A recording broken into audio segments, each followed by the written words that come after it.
Okay.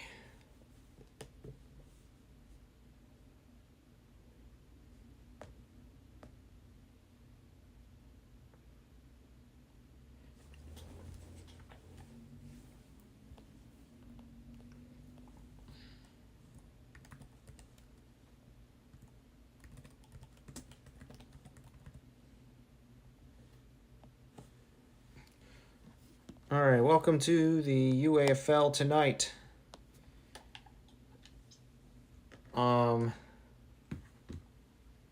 It is Tuesday night football here. We got a bunch of teams. We got a couple of teams playing today. We got Dallas taking on Ottawa first.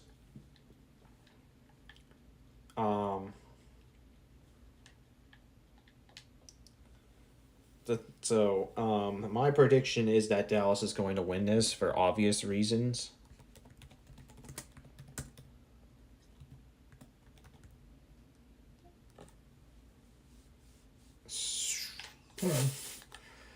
I don't know. I'm kidding. It is. I'm pretty sure they're going to win. It's snowing. It's nighttime. Wind's not very high. And Ottawa only has a 16% chance of winning. Like, I told you so. I told you they weren't going to do much.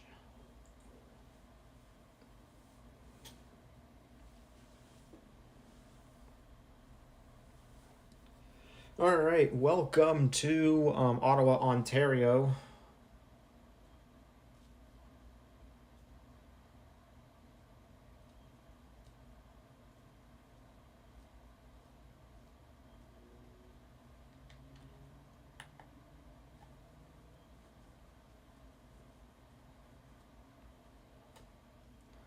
And the match begins. It is snowing right now. And, wow, Ottawa's already given up 50 yards.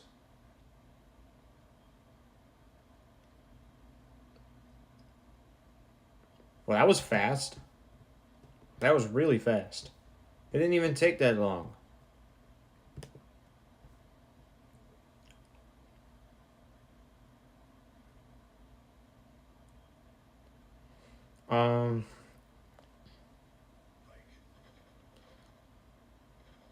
Oh, here's Webb. He's going to get 7 yards here. So Dallas right now is having a good season so far. They're 3-2. Well, kind of good season.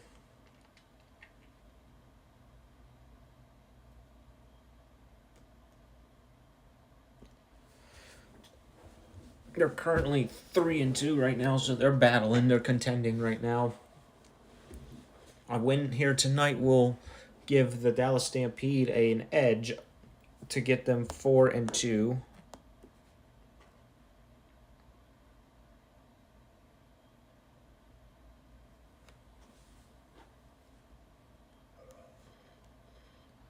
Here is a quick pass to Washington, and it's a loss of 3 here.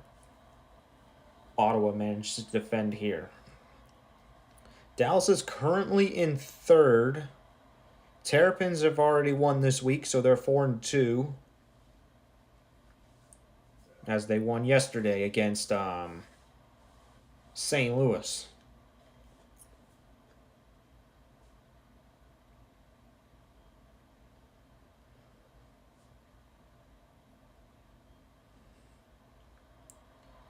And Washington already played this week as well. They have lost, and they are now 2-4.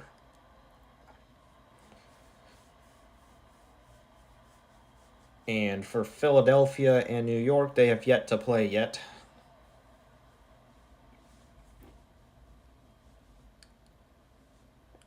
Philly sits at 1-4 currently, and New York is currently at 4-1. The Barons have a chance to get to 5 wins tonight or this week, depending on if they win their game against the Warriors on Thursday.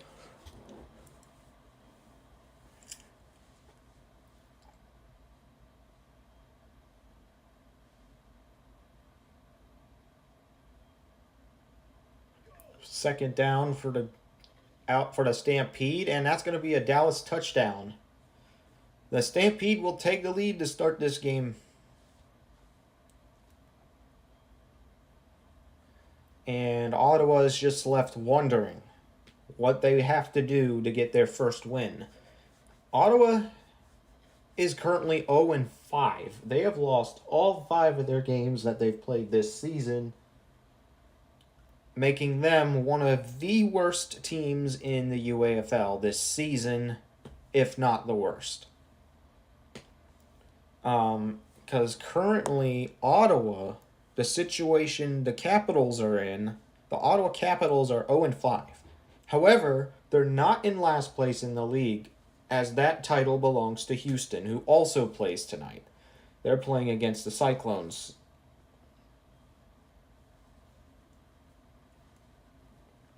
So it's definitely a battle to not be the worst.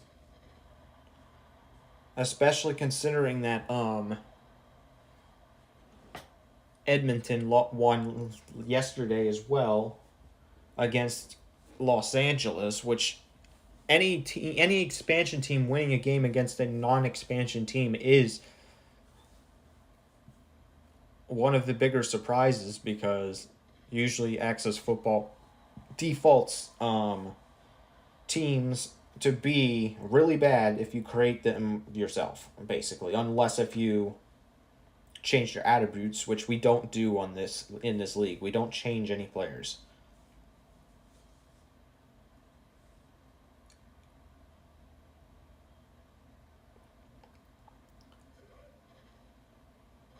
And it's going to be 4th down. The Capitals are going to have to punt this one.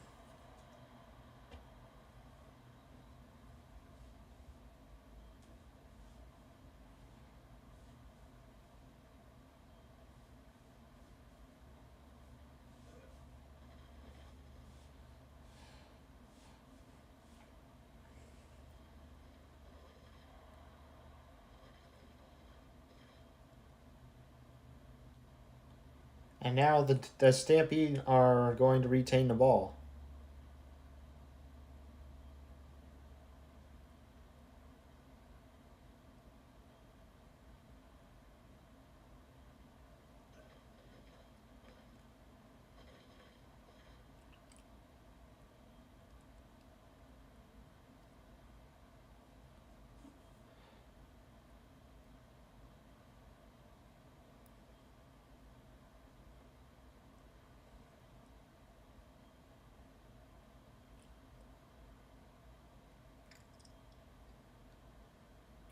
Second and 3 for Dallas. And it's a first down for the Stampede.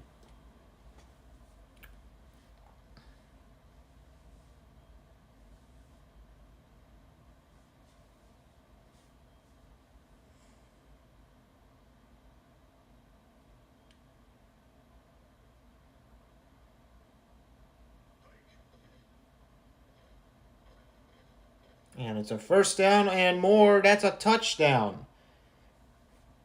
The Stampede are going to score again, and it's now 14-0 already. And it's not even the end of the first quarter yet.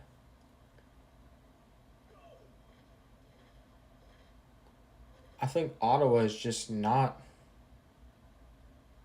mentally there tonight. I mean, they haven't been mentally here this entire season, as they currently sit in 19th in the entire AFC, and they're in 39th place overall in this league. Yeah, I said it, folks. 39th. Only one team is worse than Ottawa this season, and that is Houston.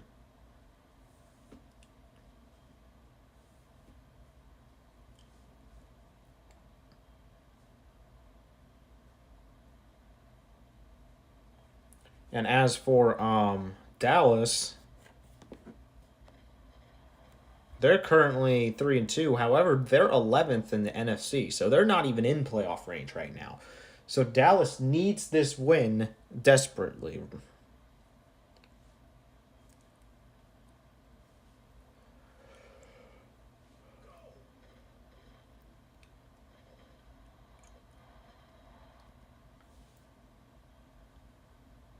We're having some technical issues here.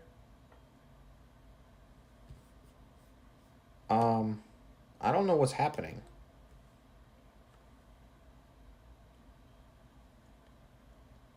We have some technical issues going on right now.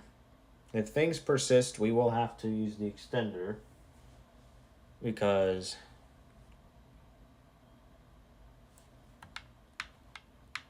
it's just not working right. I don't know why. It's just like, what's going on here?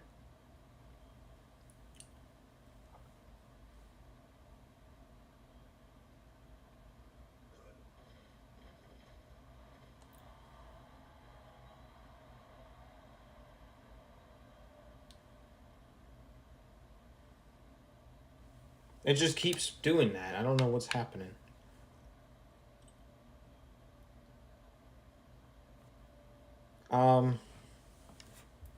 We're experiencing some technical issues, folks. I'm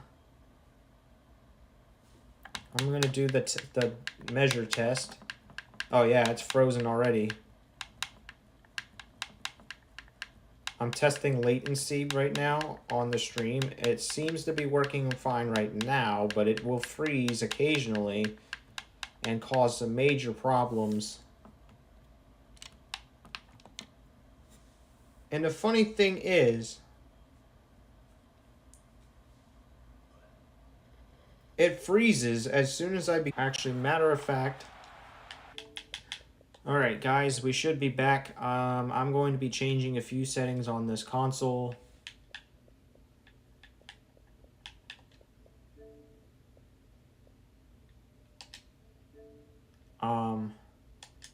I am not going to be automatically updating games anymore because it is causing more problems than good for us.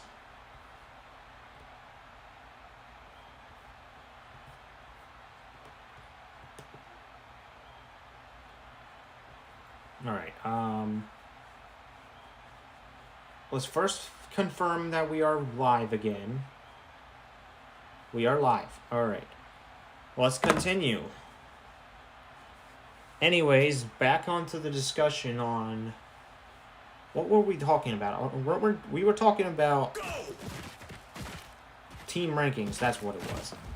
Ottawa is in 39th place right now in the league.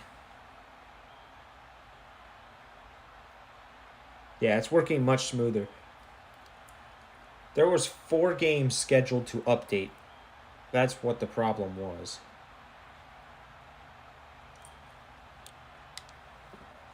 I'm going to pause again just to make sure my shutdown settings are quite accurate.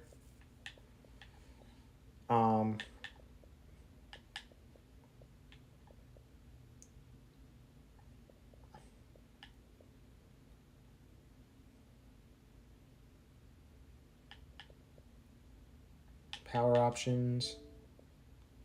Oh, that's part of it.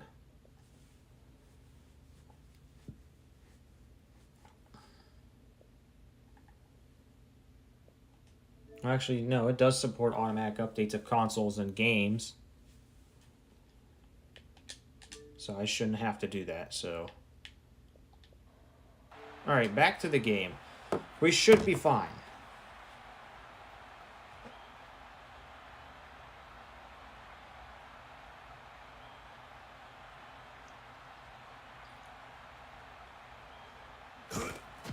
Here is 1st and 5, deep throw, and it's a touchdown. And the Stampede score again to make it 21-0. And it's only the first quarter as well. Dallas has already got 21 points in 1 quarter. At this rate, the rate that Dallas is playing at, they could potentially score.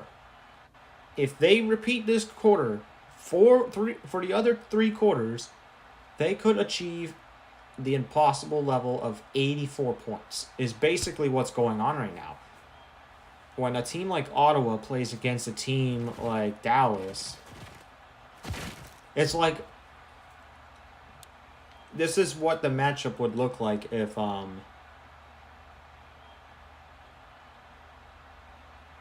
spring league football team were to go up against a NFL team. Here's a deep throw. This one's going to be caught. Ottawa's got to find some answer to their game because they're already down by 21, which is not what you're supposed to do as a team. And that will do it for quarter number 1. It is 21-0. Yeah, you won't believe it, but it's true.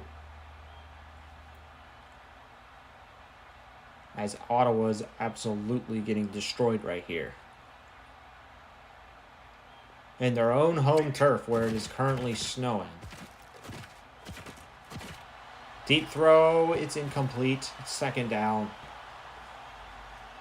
Ottawa tried to score a touchdown here. It just didn't work out that time.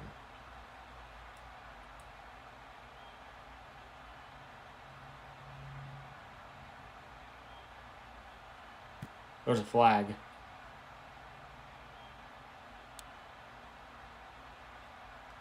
It is going to be against Ottawa. It's 2nd and 15 now. That puts them on the 47-yard line. And it will be very hard for Ottawa to progress if they don't figure a way. It's going to be a 10-yard gain here, but it is 3rd down now. Would have been first if it weren't for the penalty.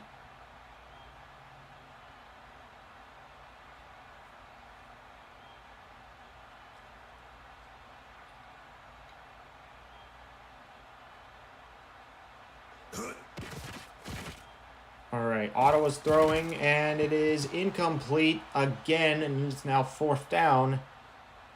And they're currently on the 37-yard line, so let's see what Ottawa decides to do here.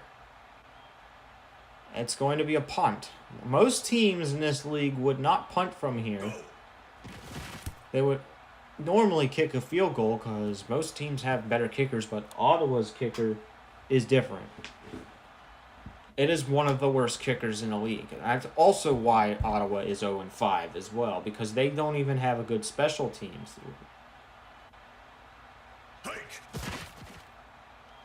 And it's going to be a 1-yard gain on this play.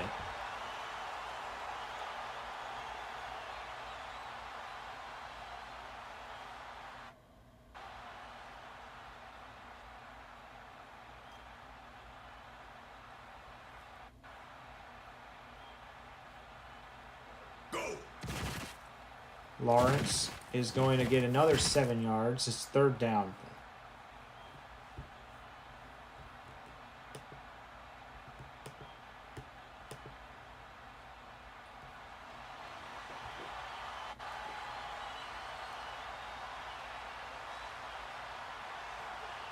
How much bandwidth is my phone taking?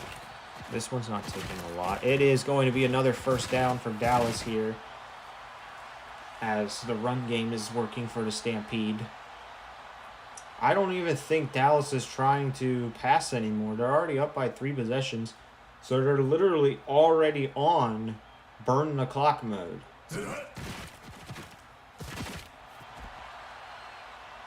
You see, if Dallas didn't do run plays, they could score as much as they want. And this would easily become a college football game. But I think if the team has got like you've noticed, I've started to notice that teams like the run game a lot more whenever it is at least a 3-possession lead or more.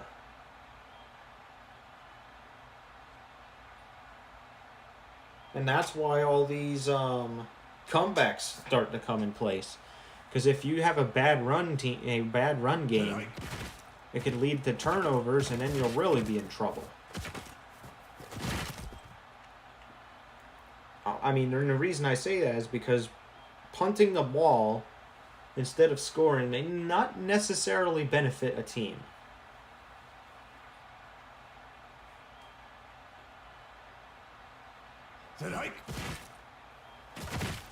That's part of why Louisiana almost lost last night. I don't know if y'all saw that game, but they were up by a lot, and they nearly choked it all.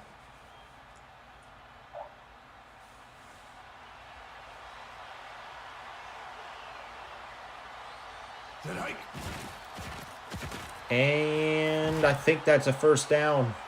Yes, it is. Dallas is still on burn the clock mode.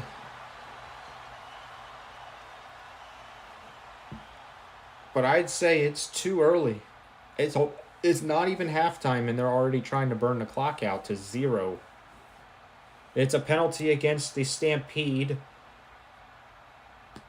and Ottawa will get 5 yards back.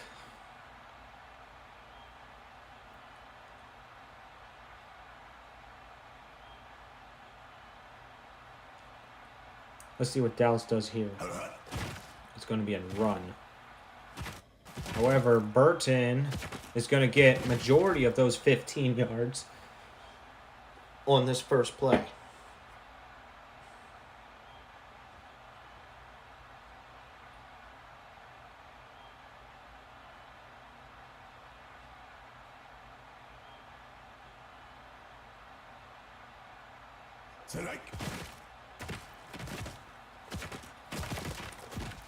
It's another first down.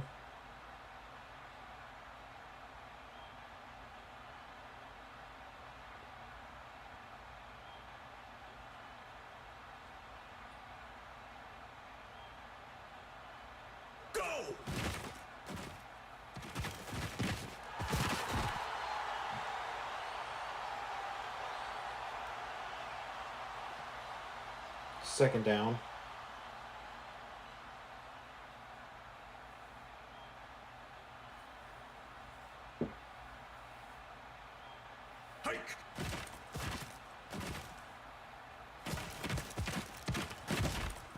And it's now going to be 3rd and 2. Dallas is on the verge of scoring another touchdown.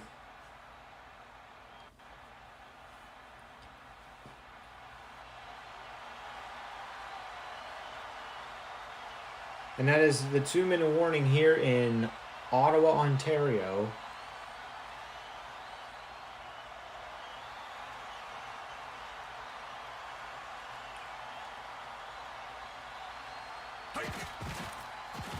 And it's another first down. Dallas is 2 yards away from scoring again. In probably one of the biggest blowouts so far, and they're in. Dallas has scored their 4th touchdown of the half. And it is going to be 28-0.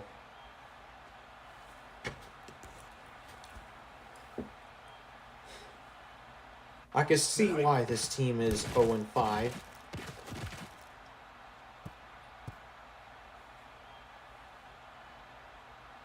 Like, there are bad teams, but Ottawa shouldn't be. But no one is as bad as Ottawa.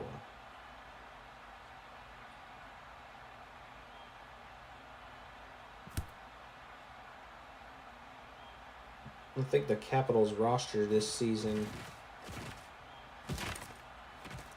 has just not helped them achieve what they wanted to achieve.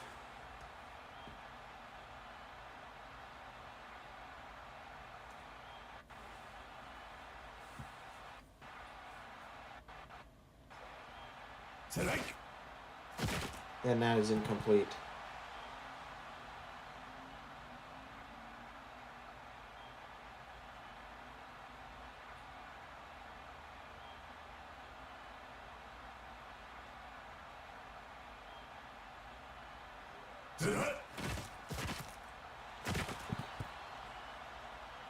It's 3rd down.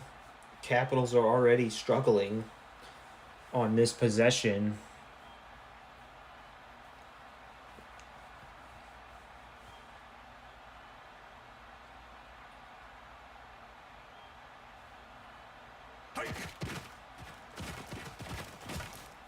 And it is 4th down once again. And Dallas is going to get the ball back for a chance for a 5th touchdown of the half. It is 28-0.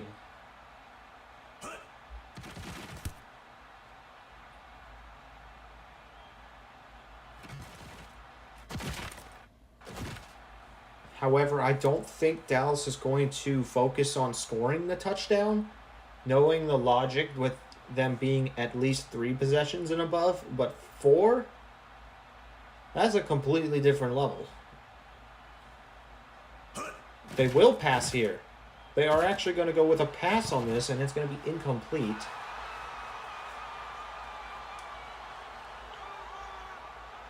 Dallas is going to try something different on this drive. I think Dallas is going to try to make something happen within a minute because they don't have enough time to do the run game to score a touchdown. They are doing no huddle offense, which is a complete surprise because they have all day. This is a penalty against Dallas, and the Capitals will get 10 yards back.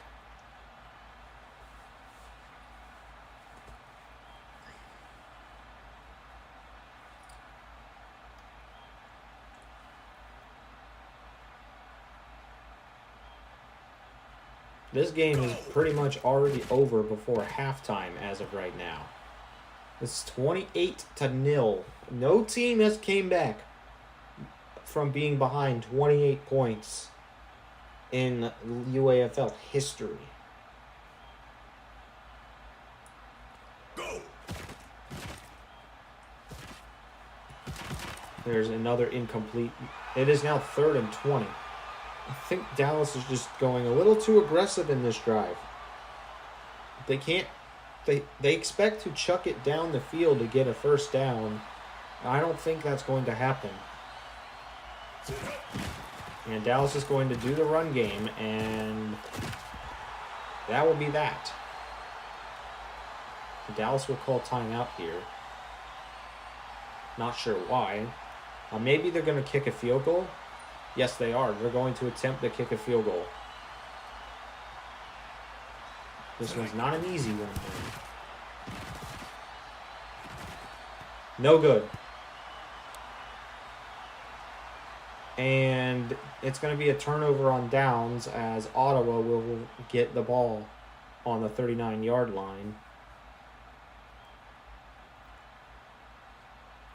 Capitals have finally prevented Dallas from scoring. Let's see what they do here on this drive.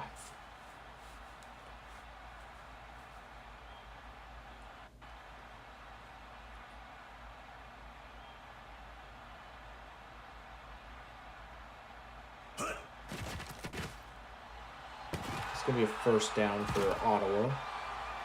Capitals will use their first timeout in the half.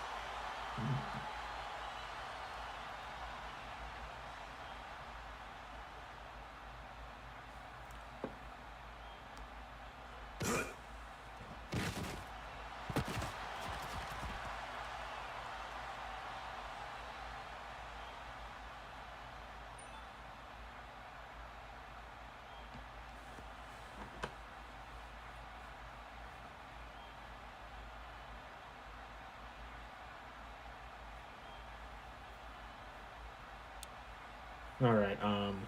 I just did our first half.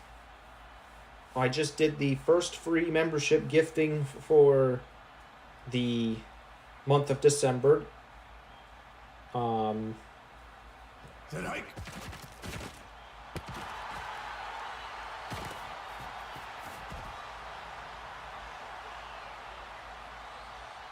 As we now have five new members of Huge Plus. Ottawa is on 1st and goal here. The Capitals are looking to score their first touchdown of the game. And incomplete.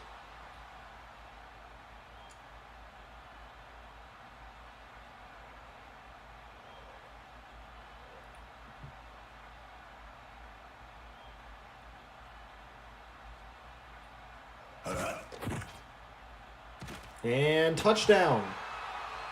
The Capitals will score their first touchdown of the game And it's going to reduce the lead to 21.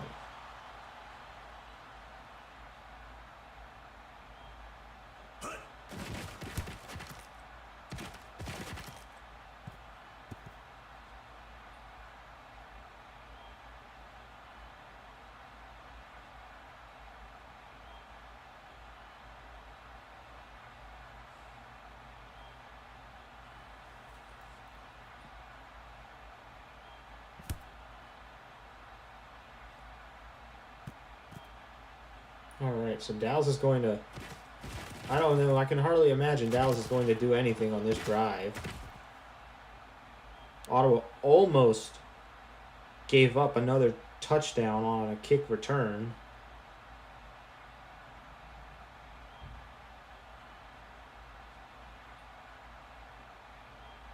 Tonight.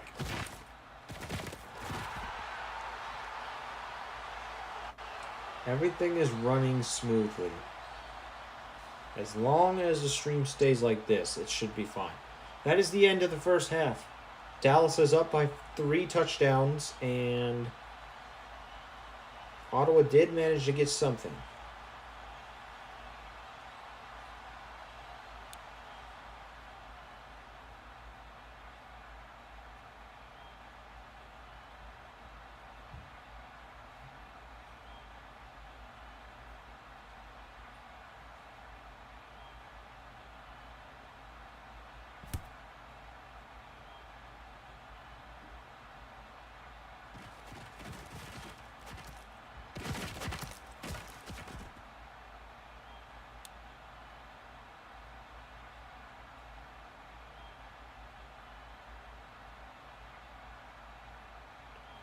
All right, so the Capitals will start the second half of this game. They are down by 3 possessions, so they need to come up with some way. And they are going to lose 8 yards here.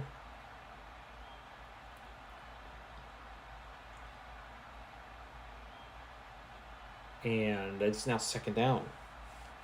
Something I don't understand with Ottawa is, how can you keep doing the same thing and expect a different result from it? It is 3rd and 16 now.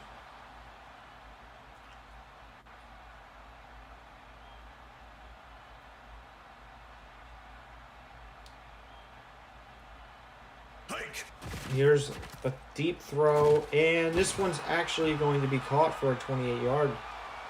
And it's going to be a first down for the Capitals.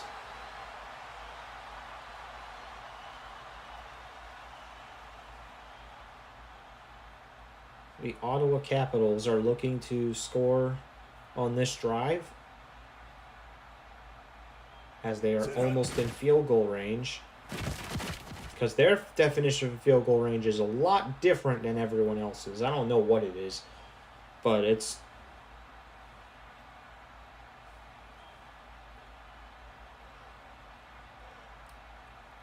But it is pretty close compared to most teams. The quarterback is going to decide to run it. Poor decision, as there were multiple receivers open. And it's 3rd down.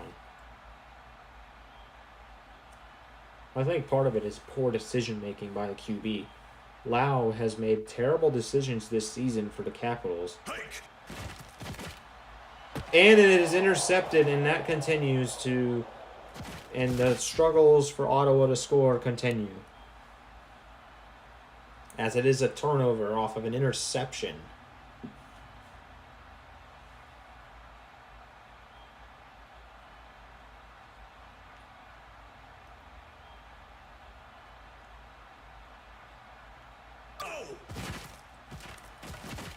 And now, just like that, Dallas is now back on the field and is going to continue their run game to burn out this clock.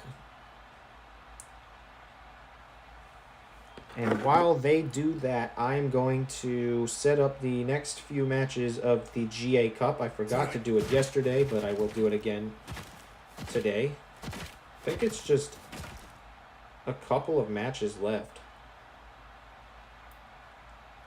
There's just a couple of matches that I gotta do left for this round of the GA Cup.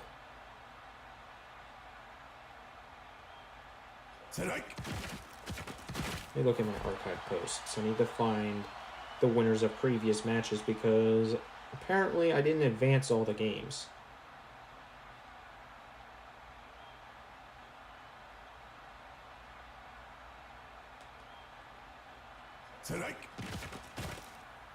Dallas is on the verge of scoring yet another touchdown as they continue to pressure Ottawa here. It's a beautiful sight to see if you're Dallas, and a horrifying sight to see if you're Ottawa.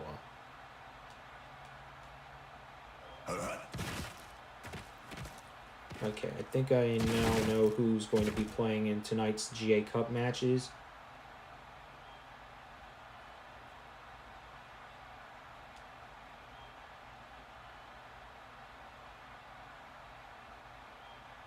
Here is Dallas on 2nd and 1.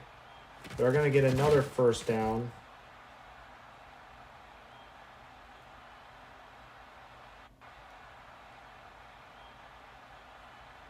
See, Dallas completely changed their play style. They're no longer going for point differential. They're just trying to finish this game out and move on to a more normal opponent. I hate to say Ottawa is not normal, but it is not normal to get blown out every week on a weekly basis.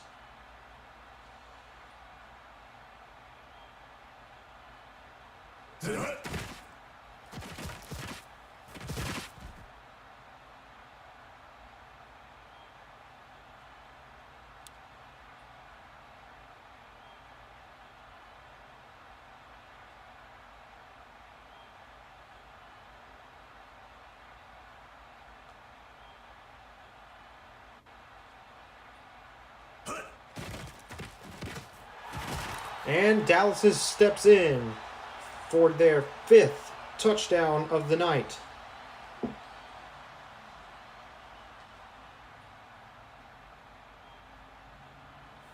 Don't forget, folks, coming up on Saturday, we start the official first round of the main tournament of the GA Cup. From that point forward, all games that are going to be participating in this season in the GA Cup will be participating at once that are still alive. As it is a matchup of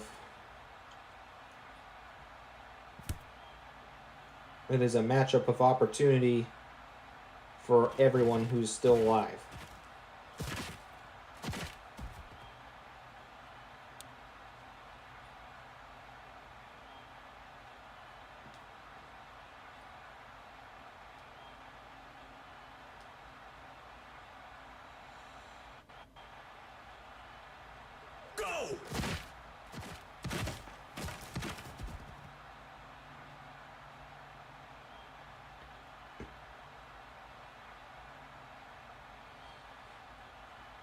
As the last few matches are going to be beginning soon.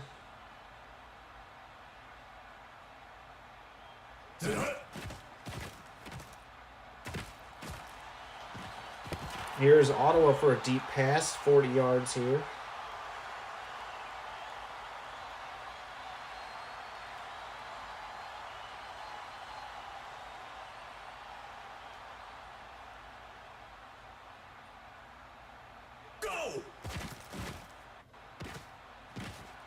And here's another catch by Boone.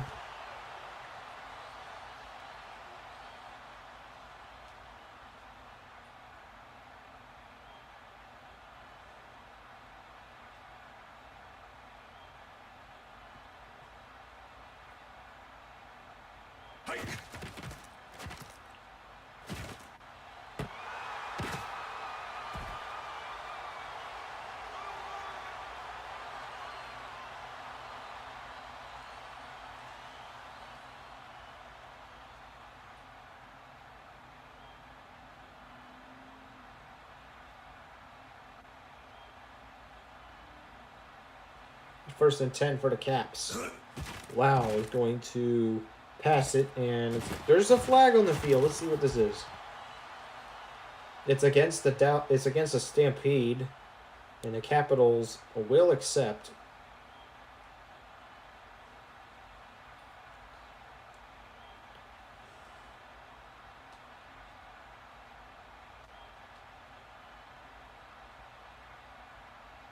Tonight.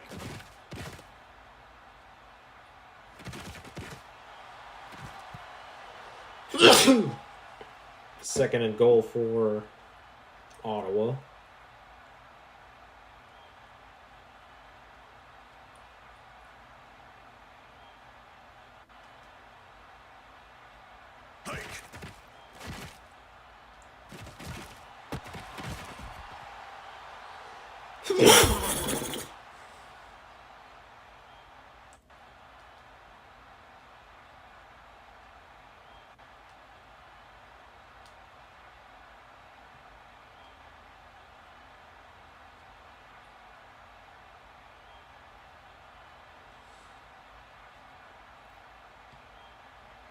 Here is Lau, third and goal, and it's incomplete. This one's going to end in a field goal for the Capitals, as it's very unfortunate if you're a Caps fan, because they just haven't been able to do anything on offense tonight.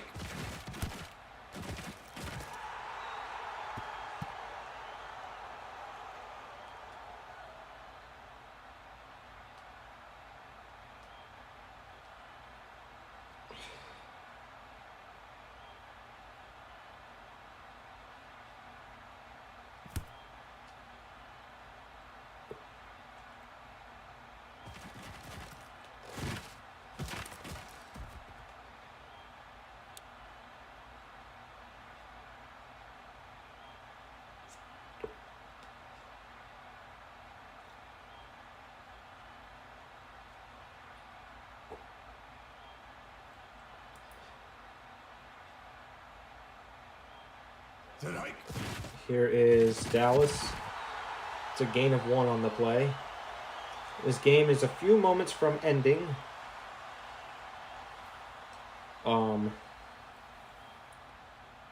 As a friendly reminder, make sure you say GG in the chat before, if you are a fan of both of these teams, before you head out, because especially considering the fan bases, this is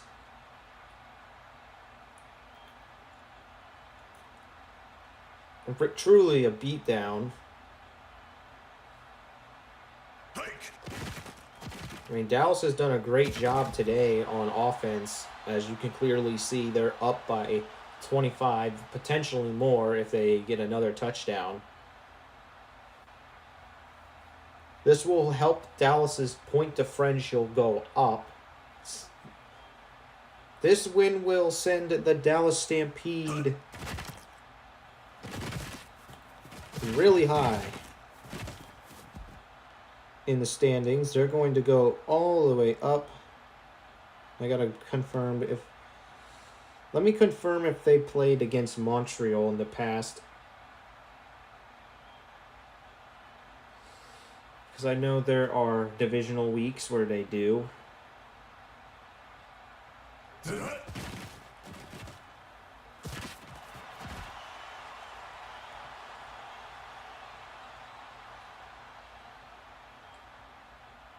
They did not. So this will send the Dallas Stampede into 6th in the NFC. That puts them from in the hunt all the way up to the wild card zone. Meaning they're now going to be back into the range of skipping the first round of the playoffs. Well, actually, maybe not, actually. Because Dallas has a point differential of -38.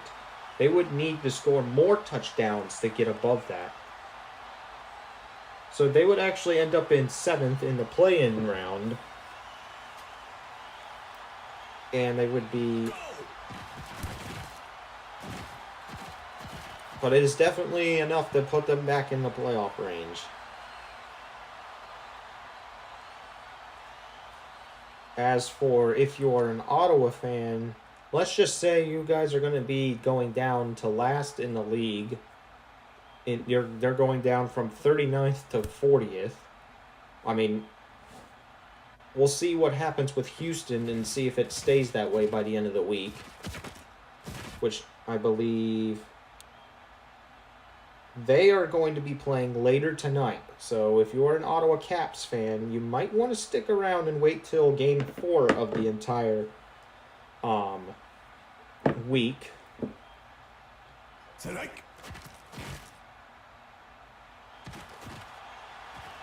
Here's a touchdown for Ottawa, and they're going to get 7 points back.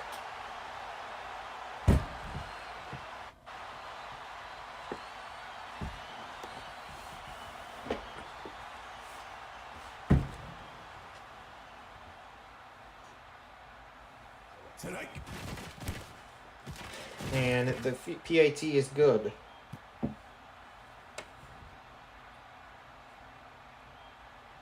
And now the Capitals have 17.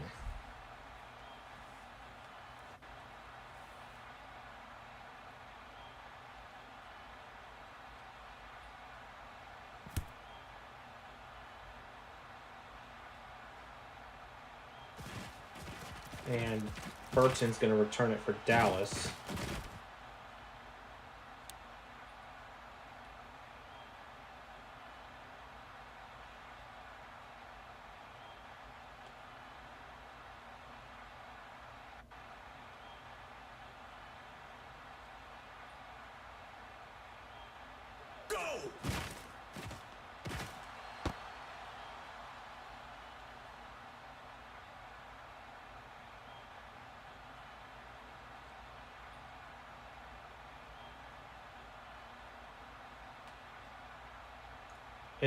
It is definitely a sight that you don't really want to see in the league, because this is like something that you don't want to happen. You don't want the skill levels being completely different between teams, but there's really no choice if you're trying to balance the league out with a few extra teams just so that we can have 8 divisions.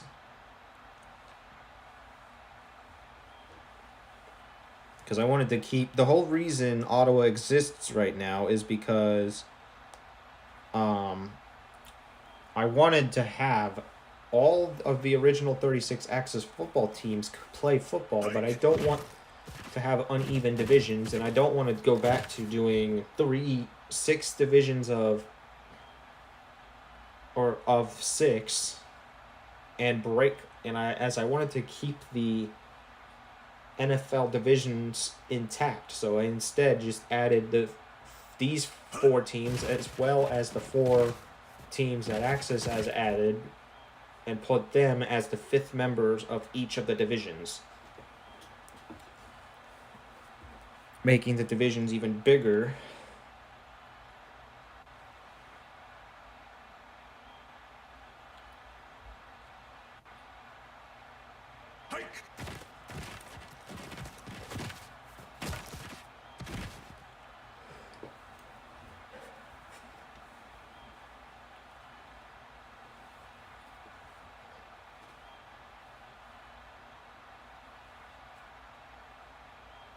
As I think rivalries are kind of important here.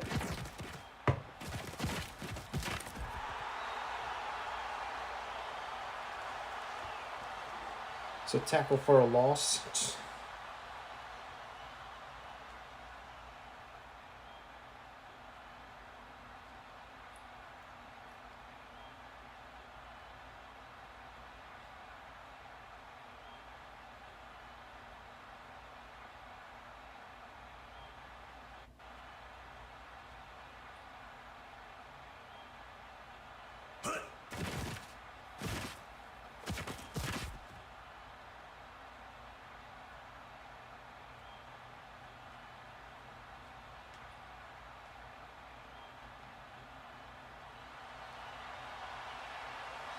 It's 3rd and 2.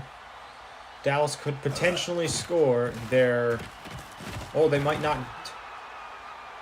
They're short, and Dallas will kick a field goal instead.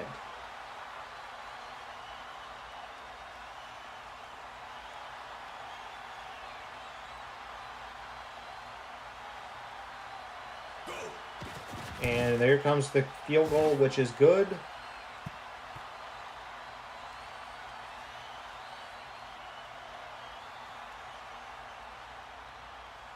And Dallas now has 41. What is the point lead?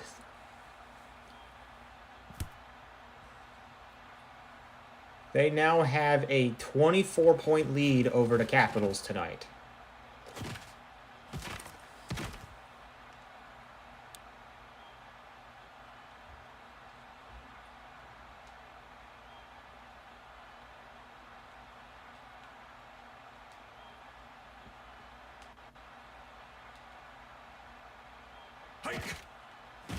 Here's a pass to Clay. It's going to be a first down.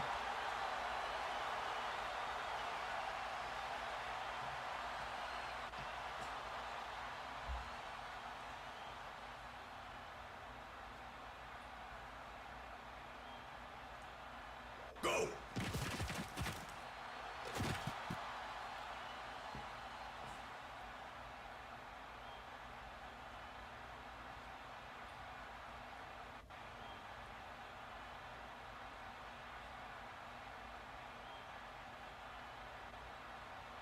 Sit hut.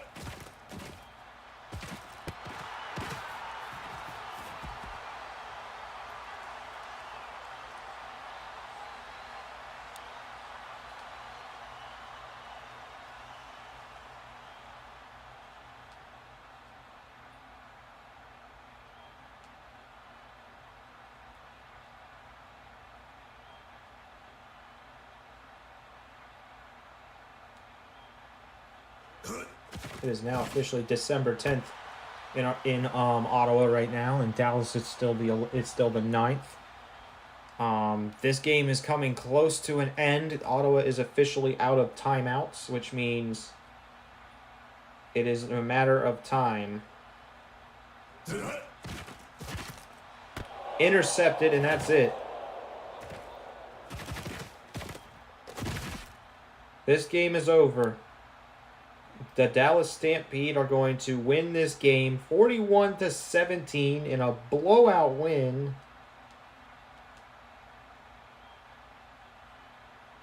I just want to say,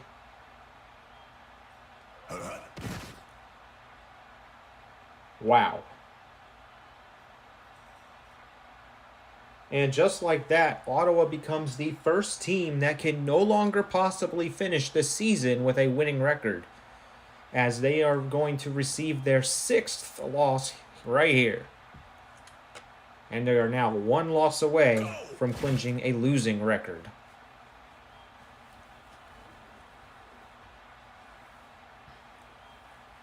I honestly don't believe what just happened.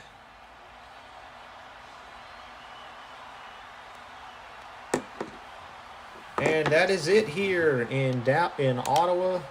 And we are now going to be moving on. We are going to be moving to Toronto next.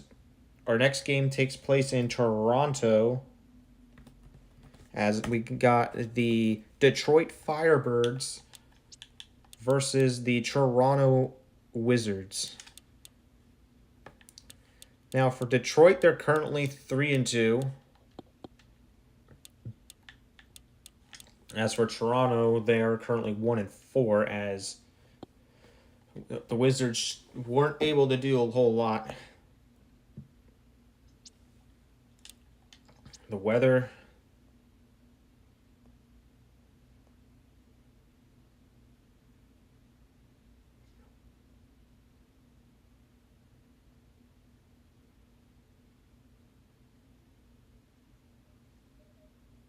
It is currently cloudy. However, there is some wind, so we're going to see how that does us for today's game.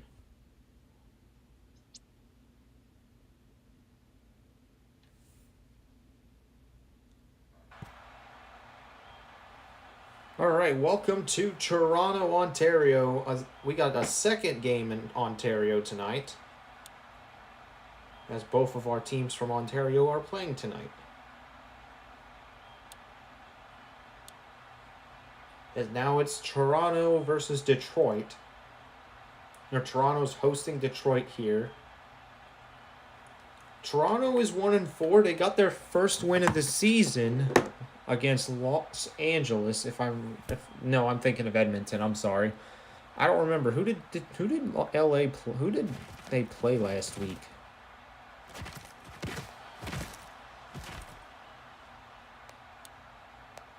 Oh, they won against Toronto played against Calgary last week.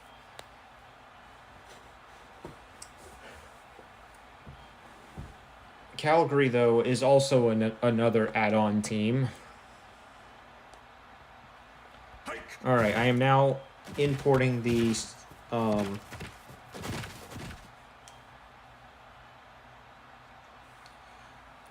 score lines for. I'm now adding the scores up for the last game. Dallas won by 24. So that means they're now 4-2.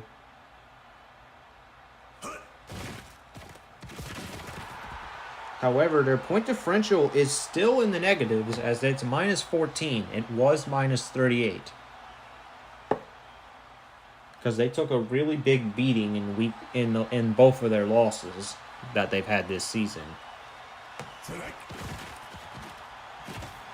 So Dallas is going to be 4-2. And as for Ottawa, they're 0-6 now. It's not a number you want to see if you're a Capitals fan, but they're now winless after half of the season. And there's still a chance for one more team to clinch that tonight as well, and that is Houston if they lose to Oklahoma City.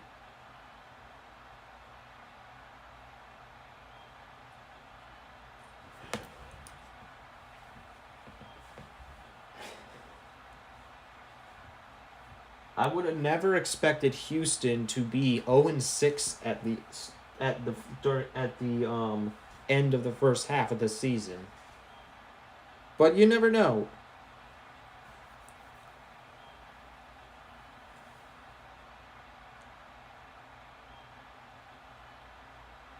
And Ottawa is now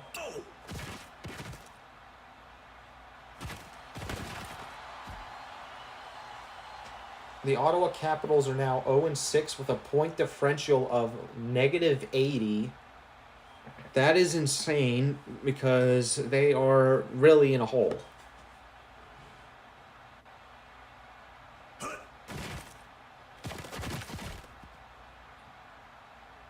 However, Ottawa surprisingly doesn't have the worst point differential in the league.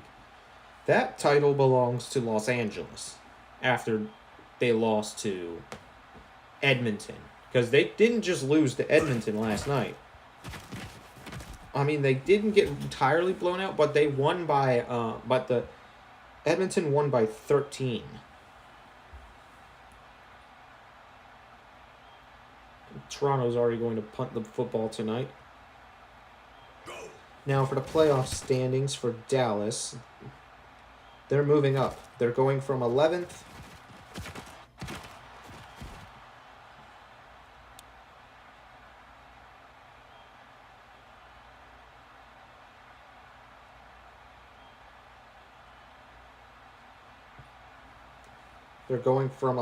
to 7th.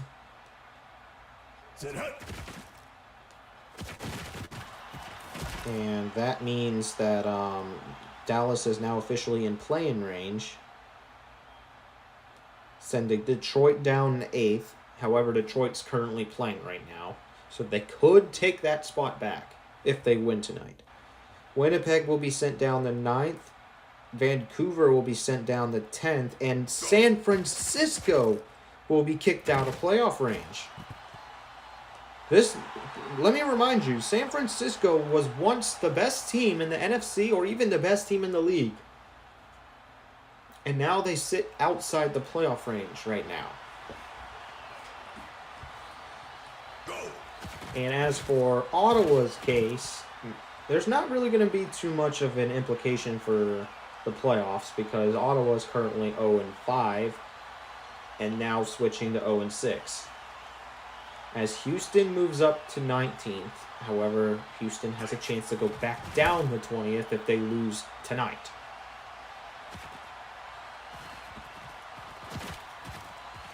Toronto does get the ball back here. Seems like Detroit is still asleep because we also got to take credit. Toronto isn't really as bad as some of the other add-on teams. They're the second best one, I want to say. Because the only two that are worse than them is Calgary, and even worse than Calgary is Ottawa.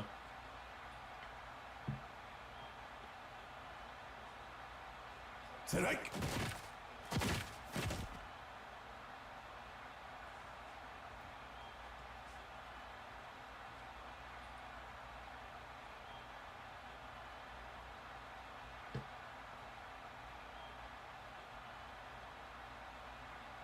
Go. Singleton's going to throw this one up the middle, and it's going to be complete.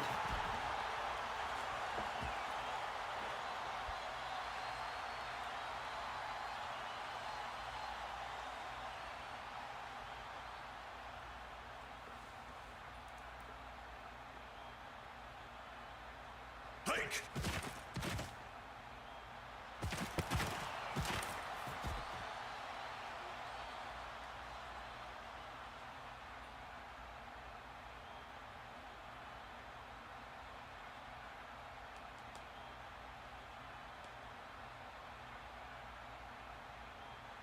Go.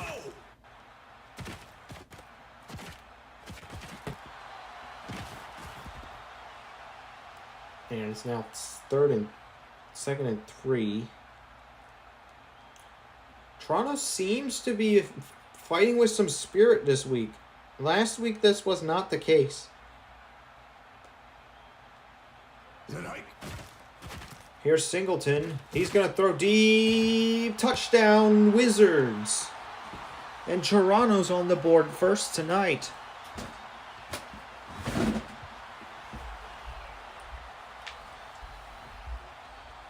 It is currently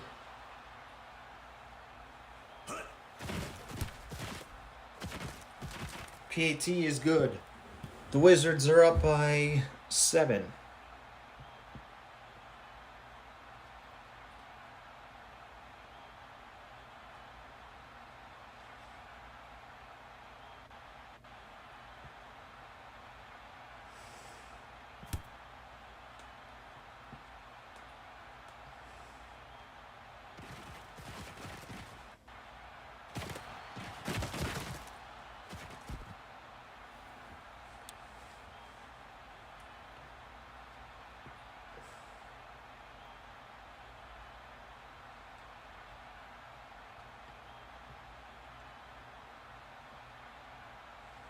Tonight.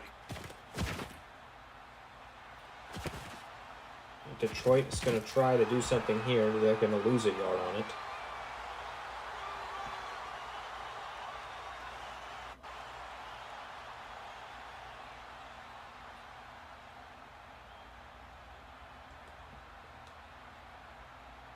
Go.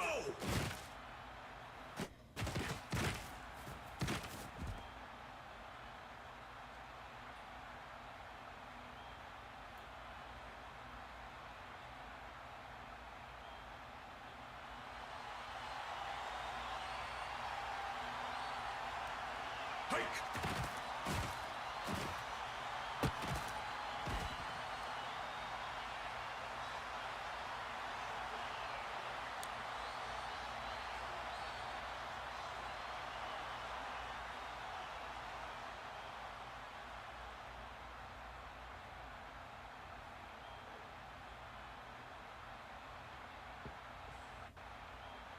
Hike.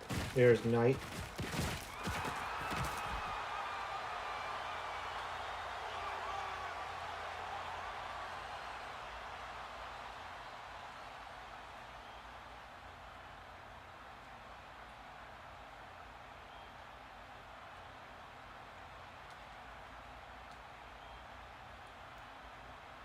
Strike.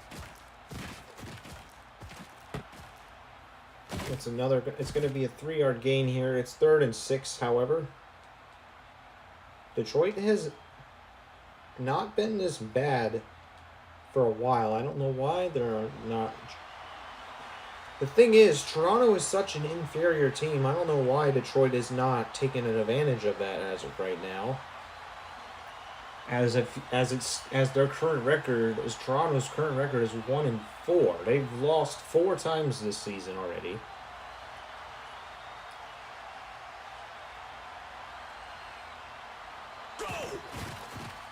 And 4th down.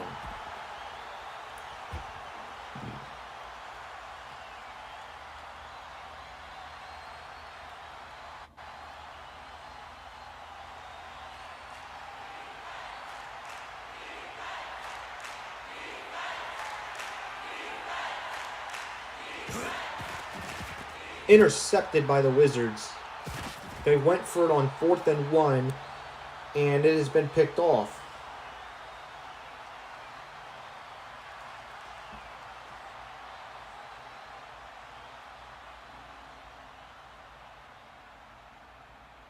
What were they thinking here? I don't know what they were thinking here. And that's going to be a huge 1st down. And if I was Detroit, why would you pass the ball on 4th and 1? That's just something that isn't necessarily something I would do. I would just run the ball, push it in, get the 1st down.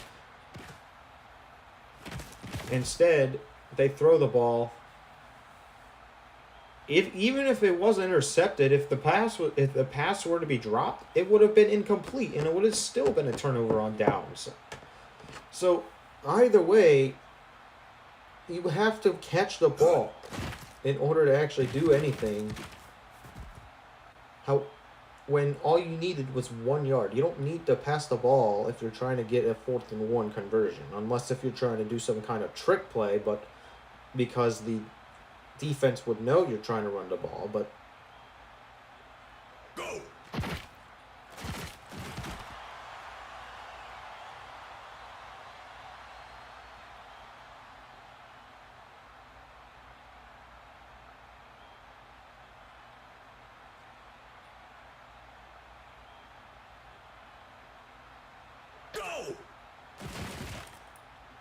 here's a pass. It's going to be a gain here.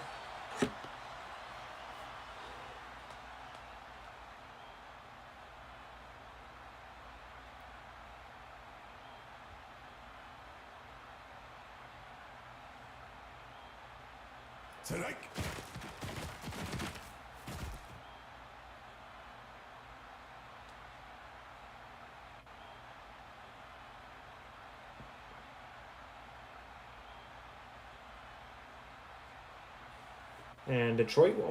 And Toronto's going to kick a field goal here. They didn't score a touchdown, and it's now 10-0.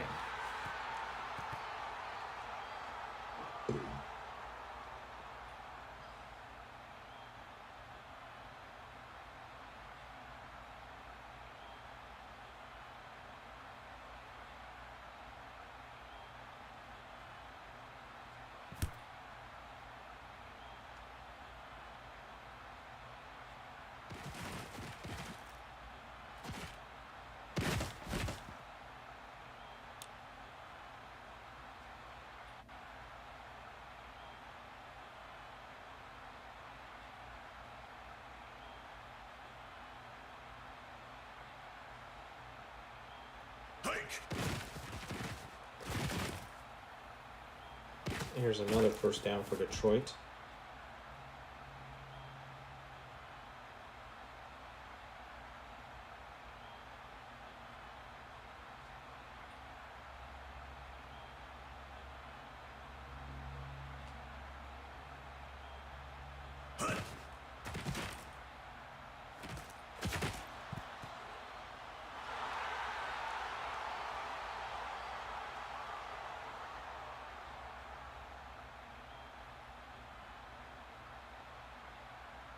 Oh, nice.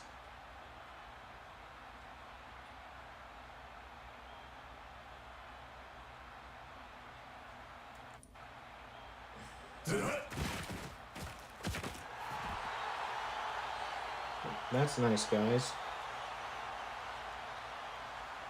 The bracket maker that I had has decided to go for a paid subscription model. So I'm gonna have to find a new app to do my brackets for the next season of the third season of the GA Cup, because I am not subscribing to that. Sorry.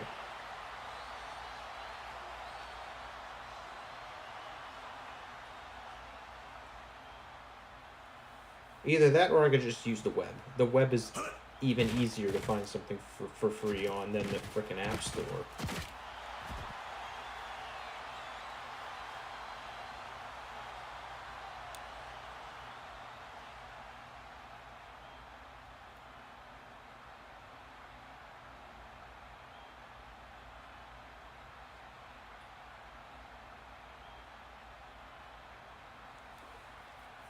Hike!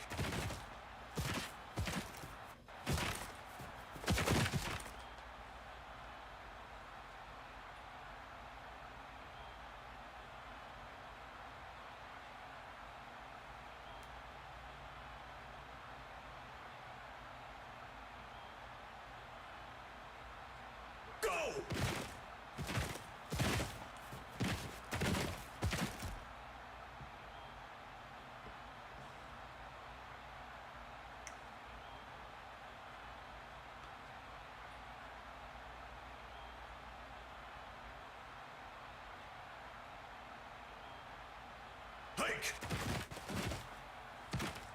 I don't know why brackets have to cost money anyway. Why do you need money for a bracket? Just to create a bracket.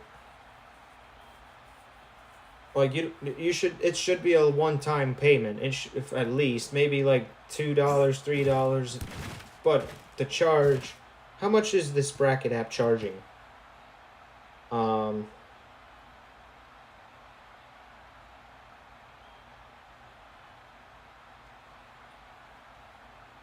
I mean, they do have a lifetime subscription offer though, so so that's a good thing.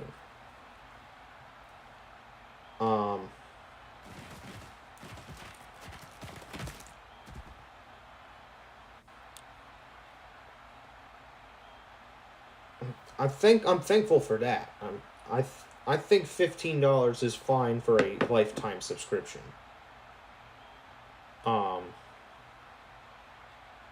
And I might actually buy it just because this thing has helped me make GA Cup brackets for 8 seasons now, if you count Chapter 1.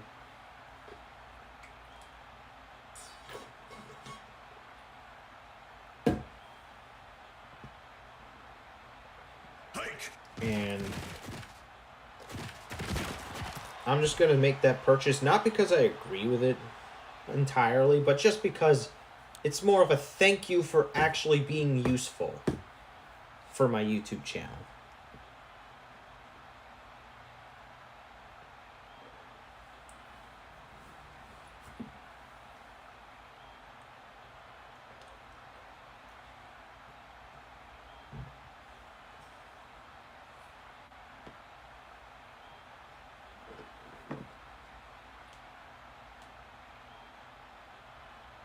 Sit up.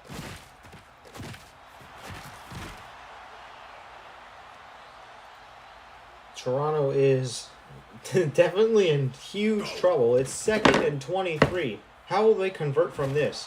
Well, I guess that's how they will convert from that, as a 32-yard gain on the play. Toronto's rushing on the field. Sit up.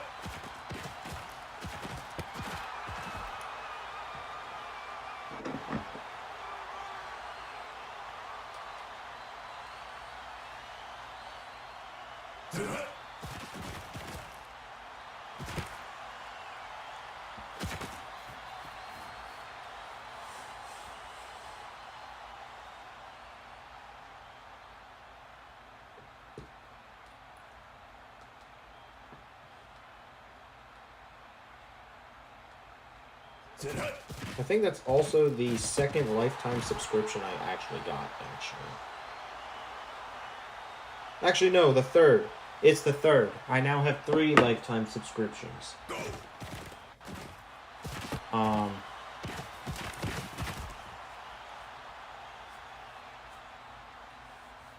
Because the third lifetime, the first one, Sit hike.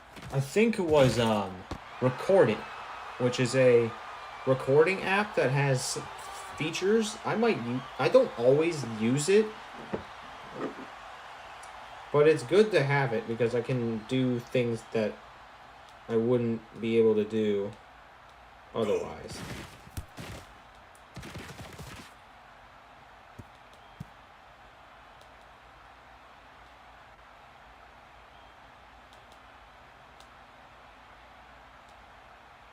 The second one was InShot. That one's the most useful one because I use InShot a lot for my videos.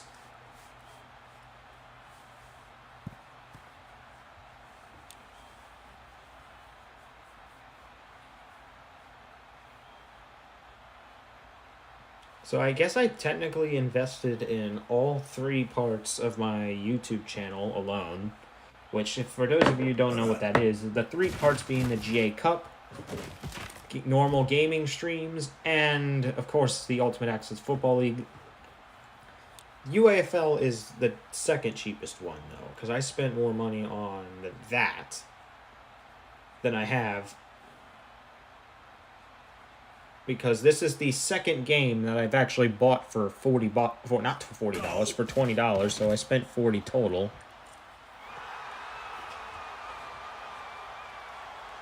However, the last game they released before this October was 2 years ago. It was in 2024. Hike. First down, Detroit.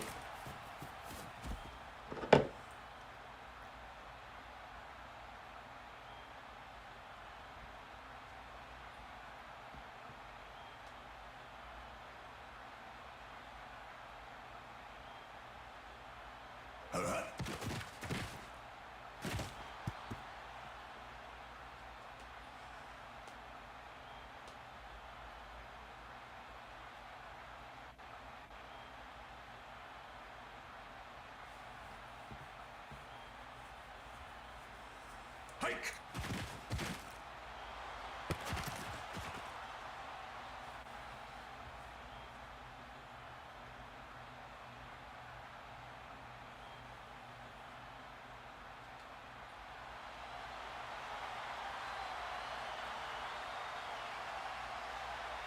Go.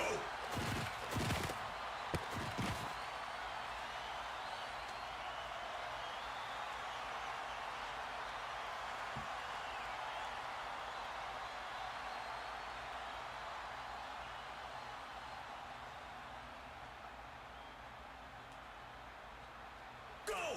Here's a field goal. Detroit does take back a few points here.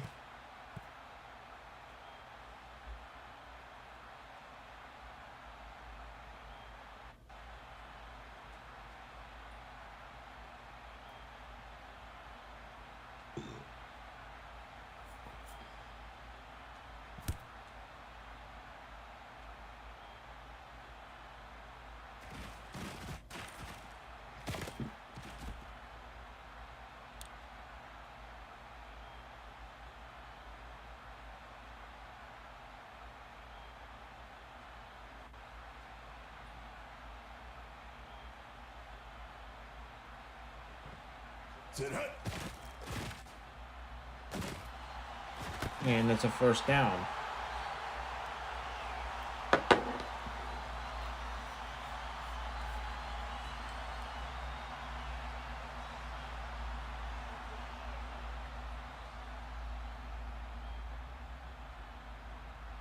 Hike.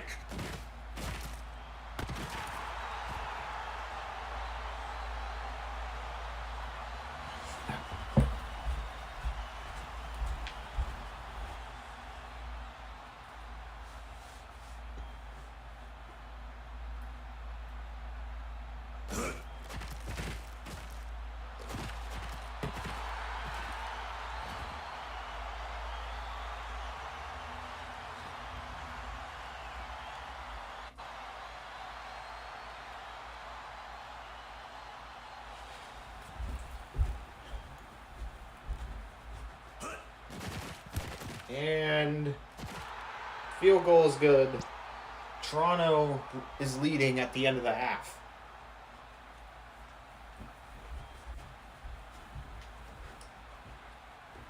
Toronto could be on the verge of getting their second win in a row for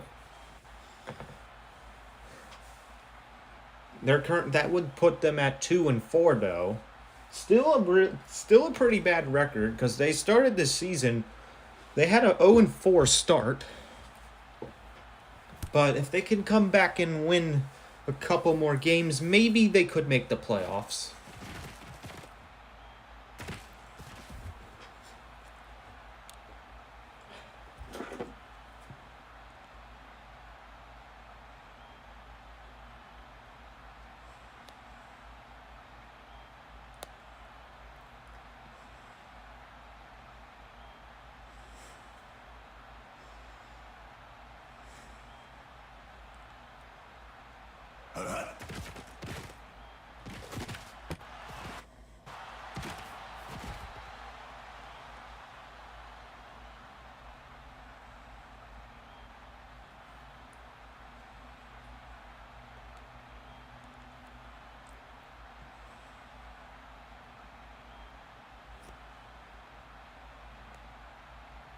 Hike.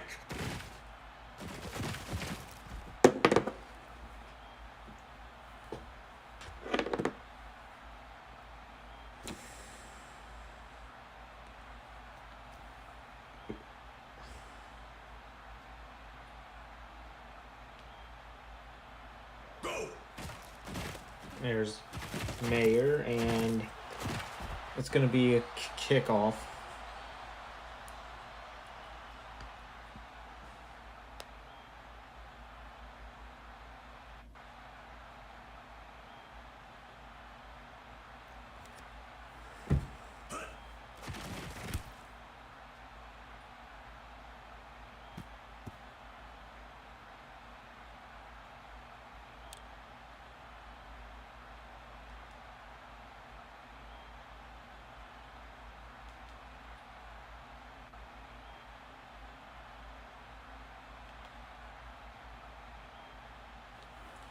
So Detroit is in a really tough spot to start this drive.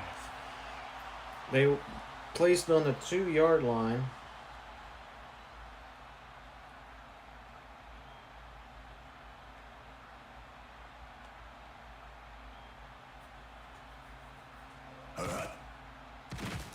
Oh, and that's a safety. Toronto will get 2 points off of that. And they will receive the football back. That is a really bad turnover from Detroit. They should have at least attempted to throw the ball away, but it's just not going to go their way tonight so far.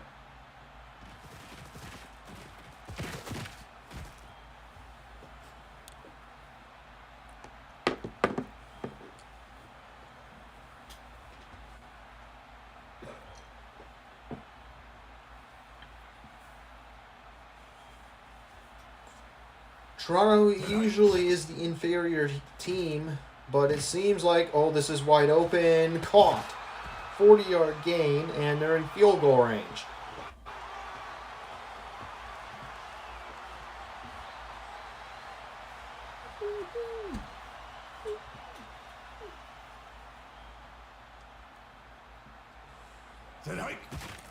Here's Singleton.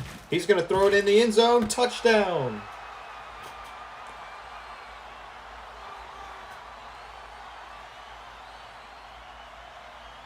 The Wizards score another touchdown. And they make it 29-14.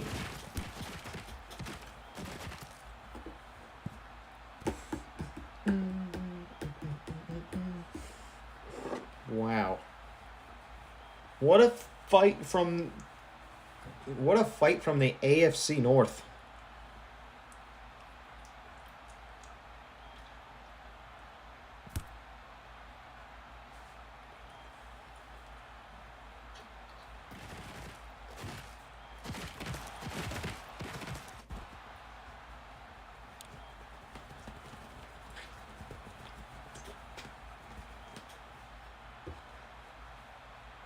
Detroit is going to has to find a way to score in this entire game. As Detroit has aspirations to make the playoffs this season, I think they're currently in playoff range right now. So this wouldn't be just a win for Toronto. This would be a win against a top 10 opponent in the NFC.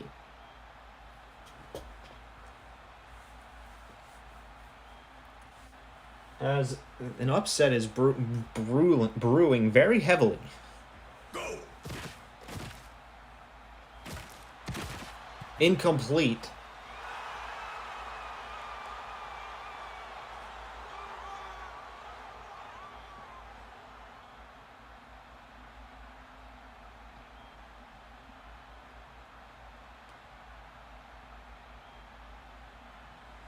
Strike.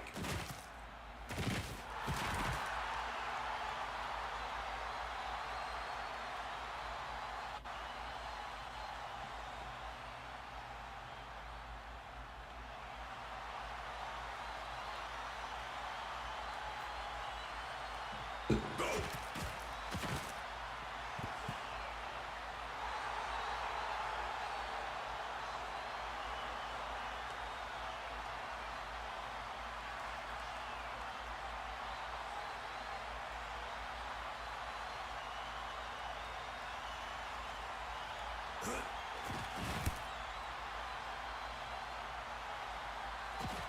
And after the punt, Toronto will get this ball back.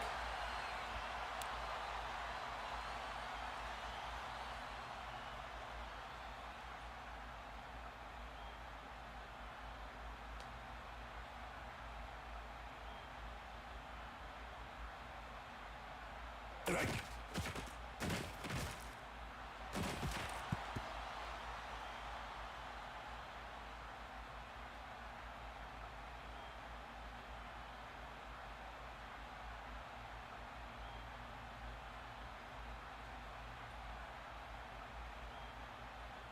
Hike.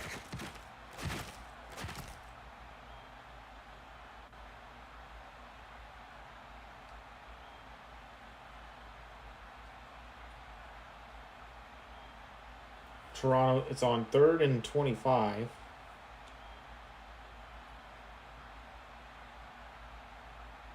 Hike. And that's converted. Or 3rd and 15, I'm sorry. Don't know why I said 25, but...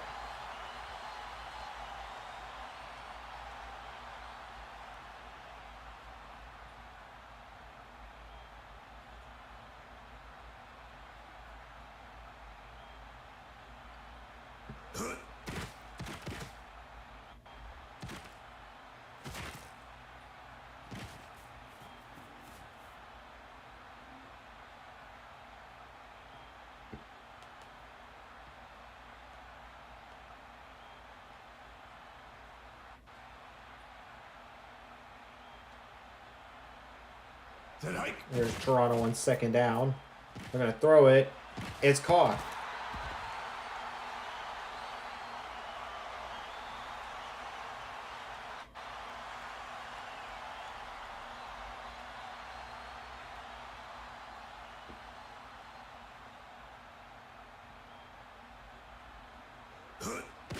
There's a flag on the field.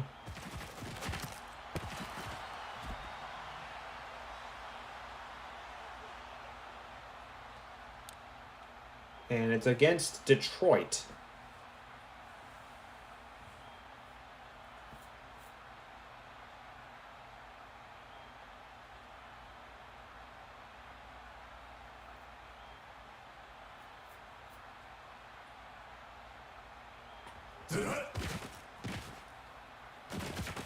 First down, Detroit. Or, sorry, Toronto.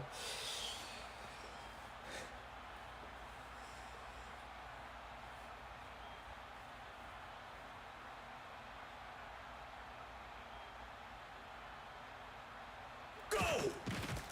Here's Malone. He's going to throw it. Swatted down. And it's a penalty against Detroit. It's a holding call.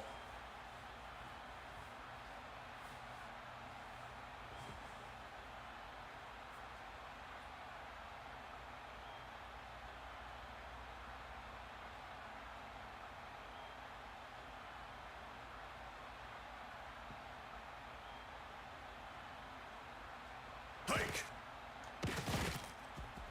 It's going to be a loss here.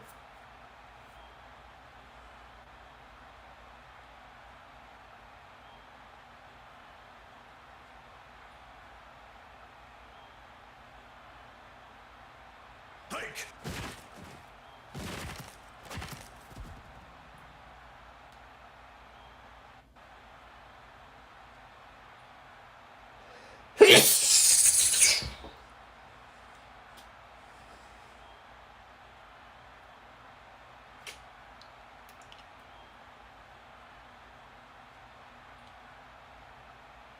Sit hut.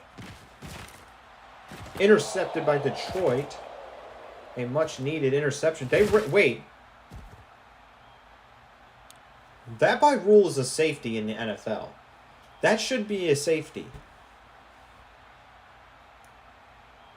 Because he ran back into his own end zone and got tackled. Sit hike.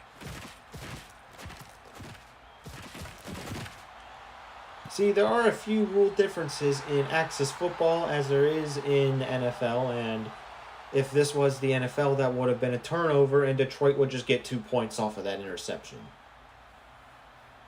And get the ball back.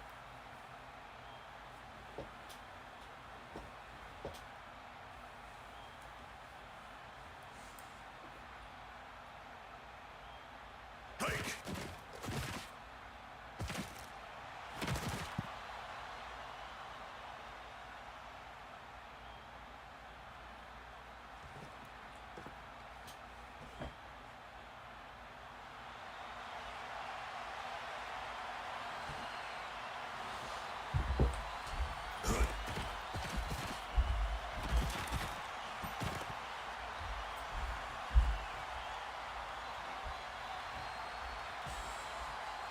It's actually a 4th down for Detroit. They're going to have to punt this one away again. They couldn't get anywhere. Go.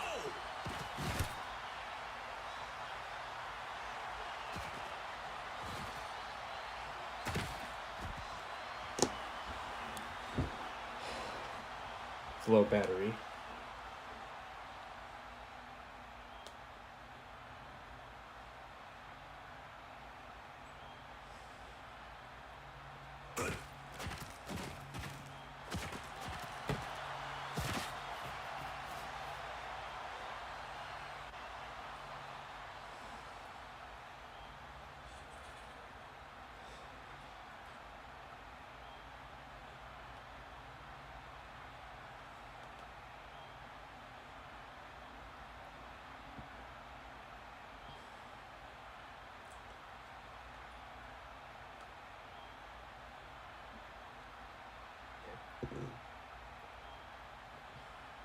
Sit hut. It's 2nd and 2. They're throwing it deep. Incomplete.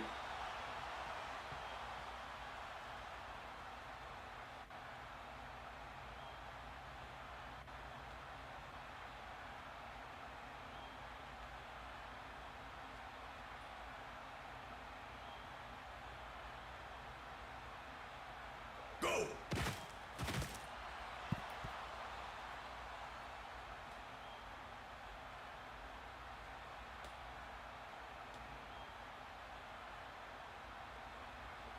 And here comes another punt. It is the 4th quarter now. So far, Toronto is ahead by 15.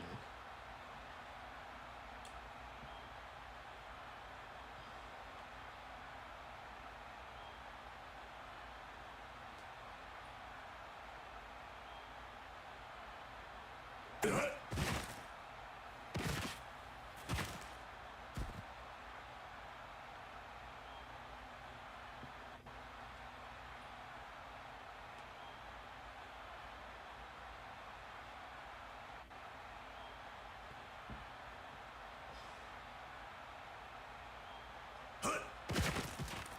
Here's Hamilton.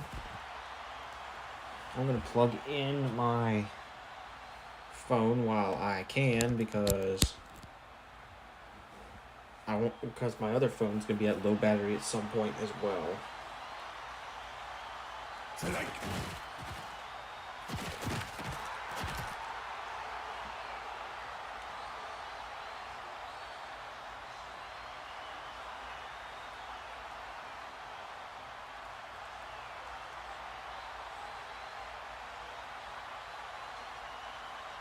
Go.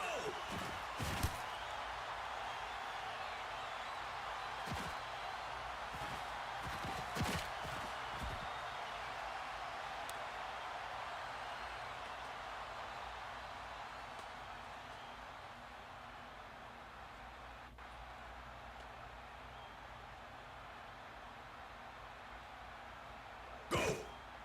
Here's Toronto. Ooh, they're sacked.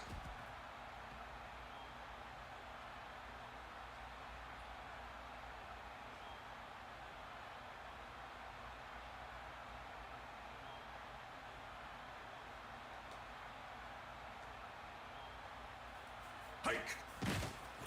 Here's Singleton. It's going to be a 3rd and 5.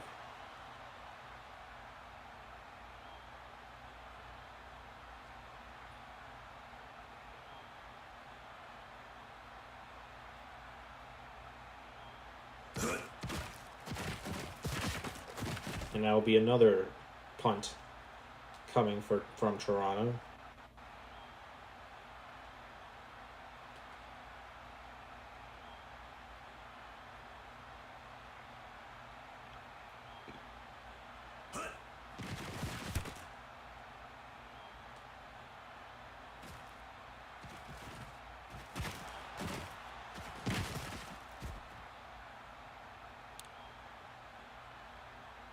I don't know who that is.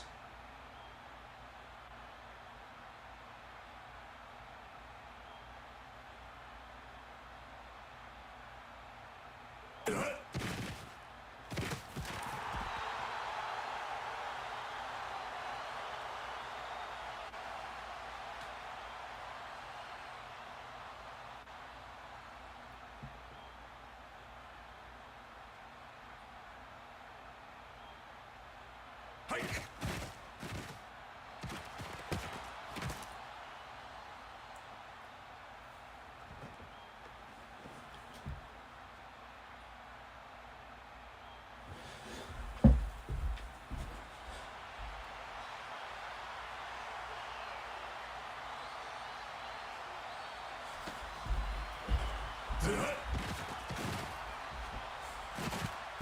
It's a turnover. It's 4th, and I think they might go for it. Detroit's probably going to go for it. There's no way they're not. They are down by a lot. Oh, they're not. They're going to punt it. Uh-oh.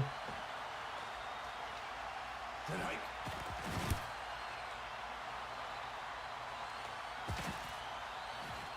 And Toronto has the ball once again.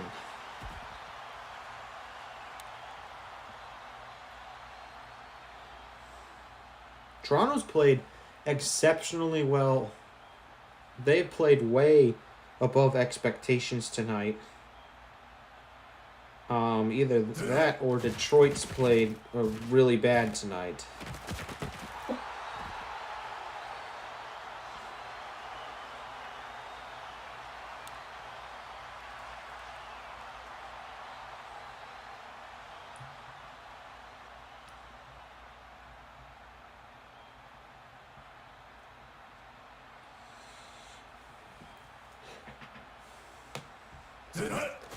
Here's Singleton. It's a 1st down.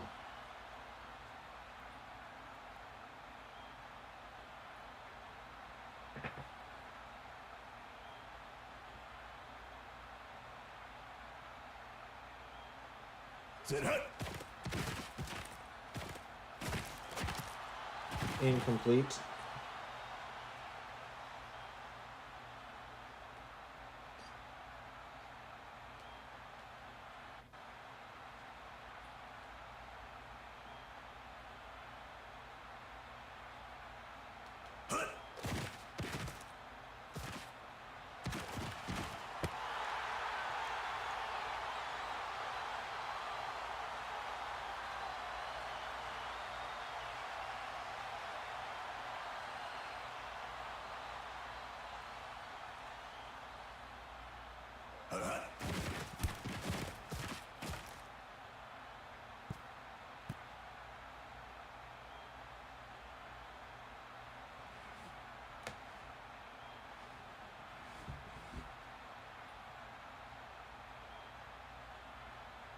And we await the kickoff after Toronto scored yet another touchdown.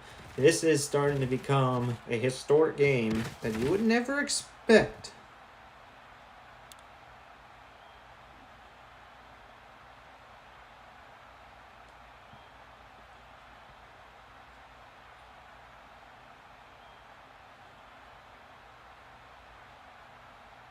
Go. Deep ball, incomplete.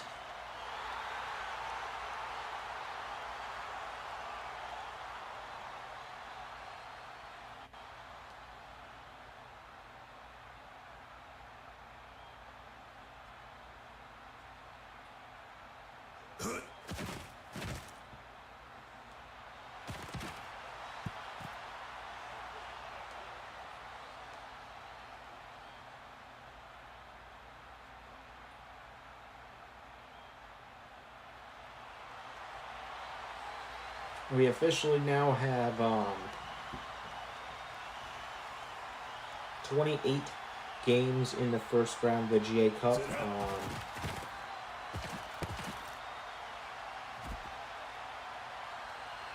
Or actually not 28. We have a total of 60 games that have officially made it to the first round of the GA Cup. 48 of them qualified through the ranking through the Xbox rankings.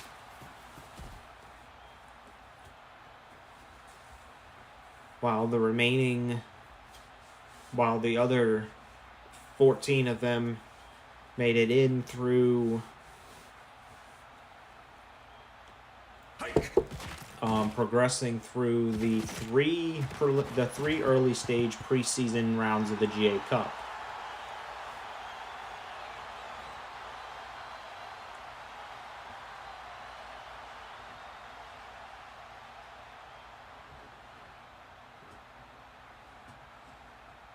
Then hike.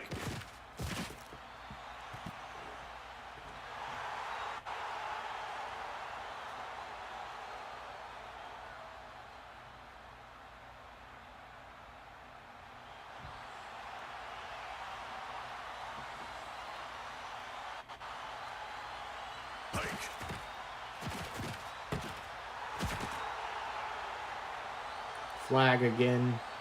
This one's against the Wizards. Detroit, I don't think I would have ever projected them to be in this spot. What were the odds of Toronto winning this game before we started this match?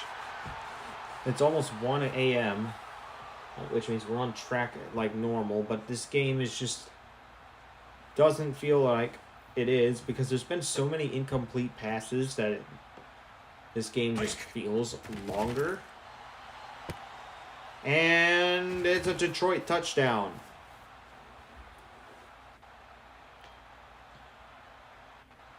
However, they're still down by 16 or 15 after the PAT.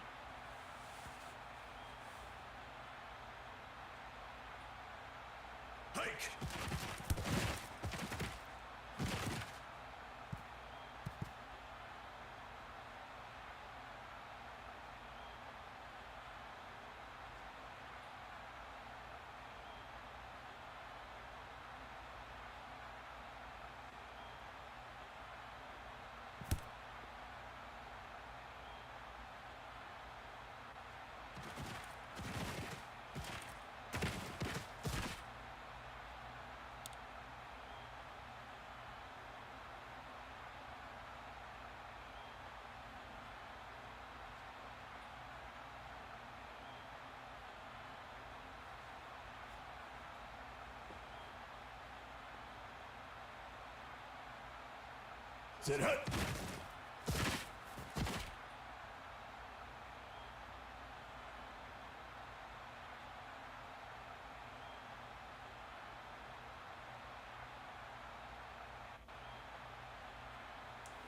Second and 12. There's a flag against Detroit, which is going to make it 2nd and 7.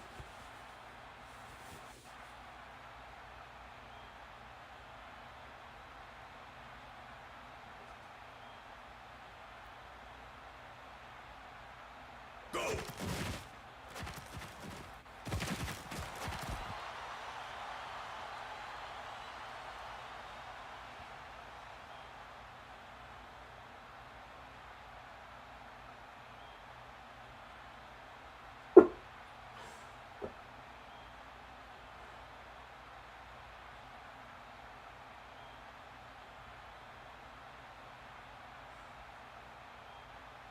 Tonight.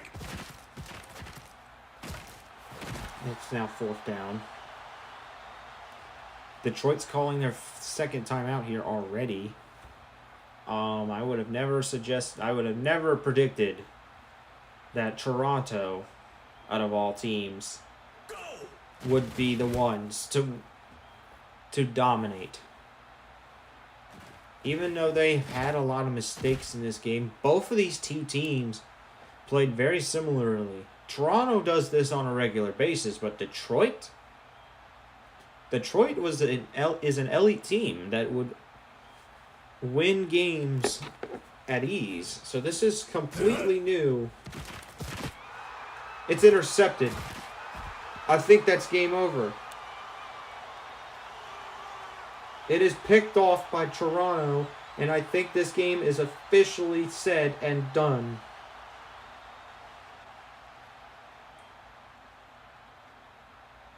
And Toronto, Go. let's see what they do here. Detroit will call their last timeout, which means all the Wizards needs to do is to get the 1st down, and this game is in the books. They fail to get it here as well. It's 3rd and 7.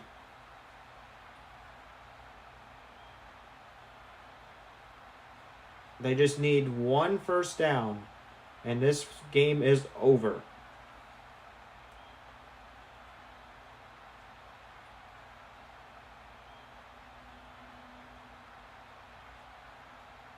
They're going to burn up as much clock as they can in case if this fails. Leaving the Firebirds with about 54 seconds. And now I can only imagine the Wizards are going to burn as much time as possible before kicking this field goal.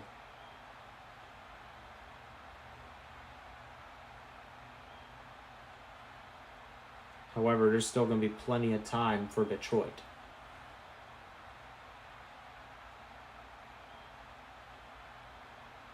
There's a flag.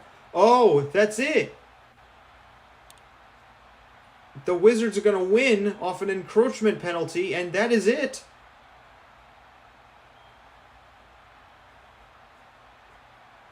Now the Wizards got the 1st down. Now they just need to kneel it out. And the Wizards will have their 2nd win of the season. This time, it's against Detroit. What a game. And we will now exit Toronto. This is a upset that you'll probably will never see again. At least this season.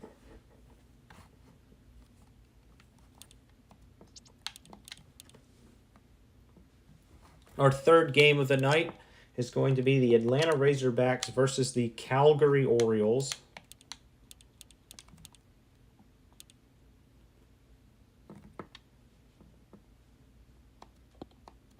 And we're going to Calgary this time.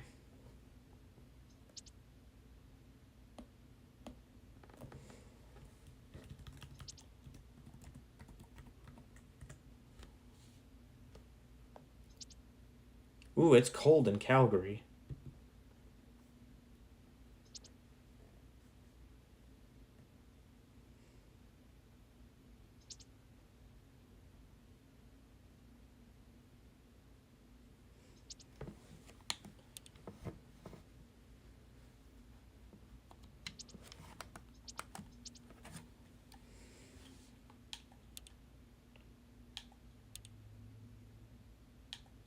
There's still wind going on as well.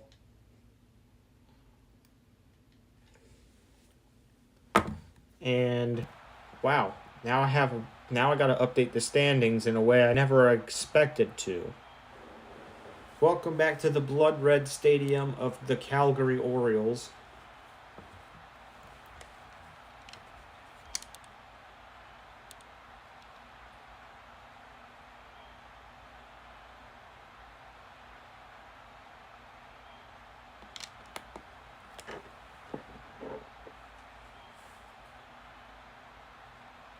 So the Wizards, they won by 15 points tonight.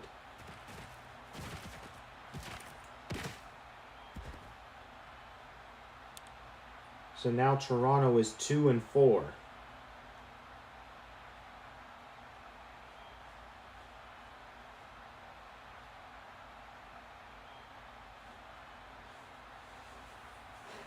I didn't expect Toronto to have the same number of wins as Baltimore so far. That's incomplete.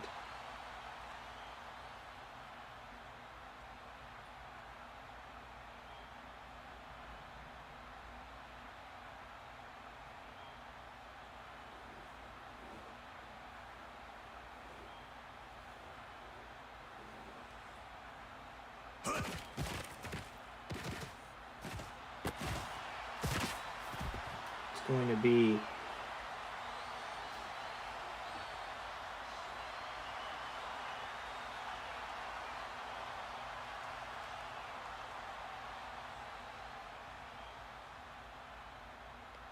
as for Detroit, well, they're now 3-3 with a point differential of 20. And they will be moving down the 4th in the NFC North.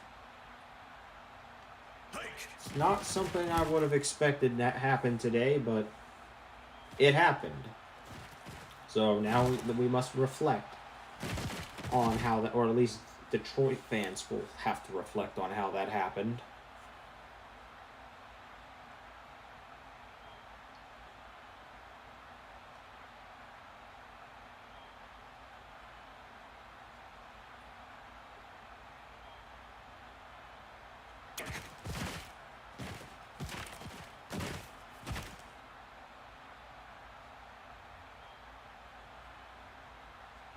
Yeah, you know you're in Calgary if the grass is red.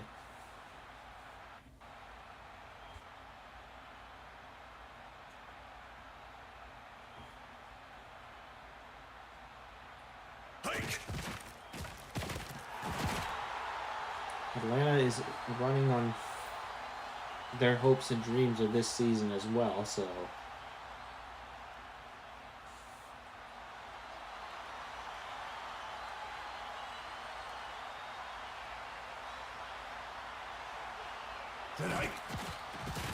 and that is incomplete. It's going to be a turnover.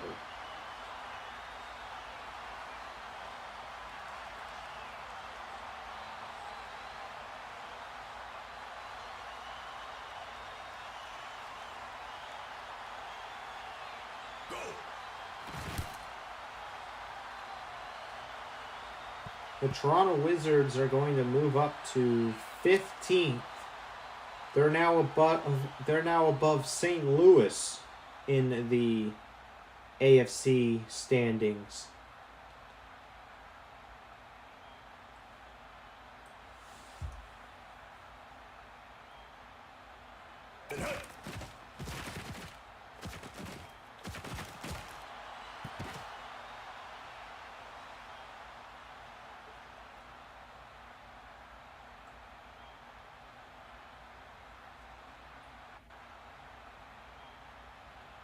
And the Toronto Wizards, after tonight's win, they are no longer in the bottom 25% in the AFC. There's a fumble on the field, and it is recovered by Calgary, though. Detroit, however, let's see what happens to them. Well, first off, the Firebirds are no longer going to be in playoff range.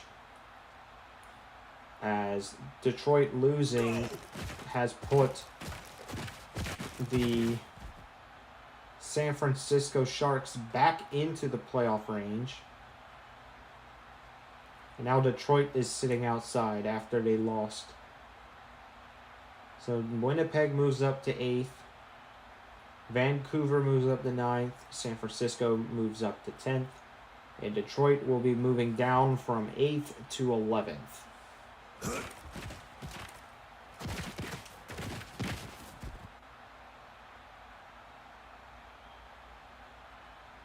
And they could potentially lose more spots if, depending on what happens with Minnesota, Oklahoma City, Atlanta, Carolina, and Seattle. So there's a whole bunch of teams that could potentially pass Detroit this week.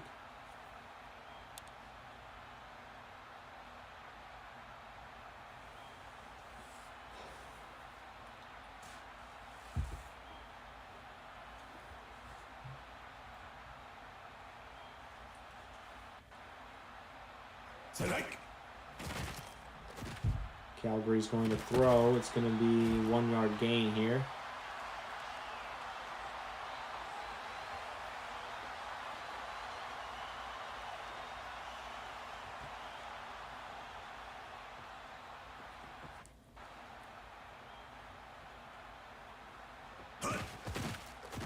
Screen to an out of bounds player.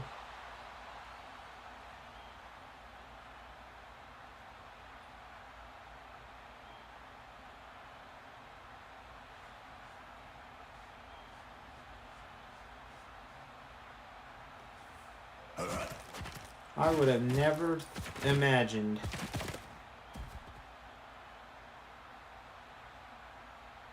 Calgary ever having this much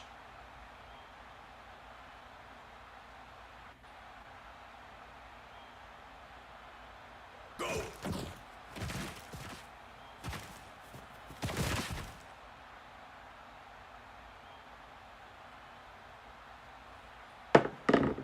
No, I think if you were to speak to somebody and say that Toronto beat Detroit, they would laugh at you, but it actually happened.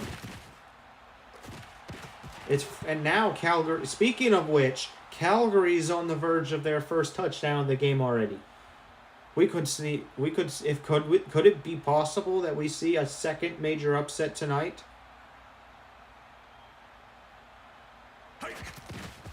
About to find out. It is 3rd and goal, though. The Orioles are going to try their best to get through.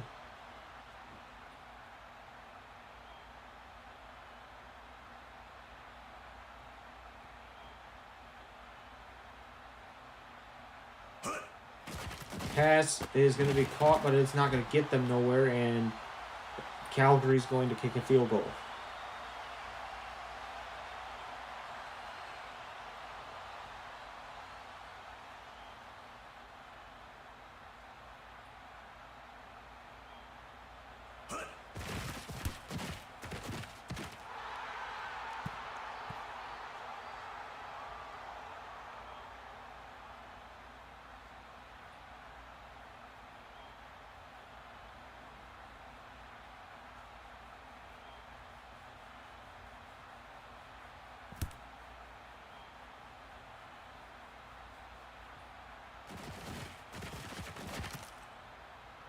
Atlanta's going to make it pretty deep on their drive here, though.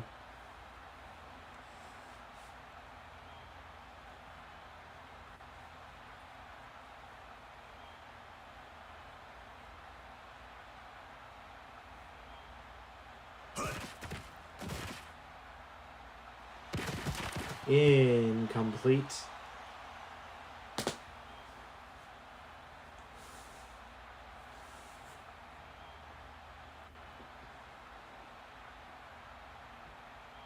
You would think that Atlanta would, Go. yeah, it's going to be dropped down. It's 3rd down. The Calgary might get this ball back. I know there was an Axis football update tonight There was one tonight. I don't know. Tonight.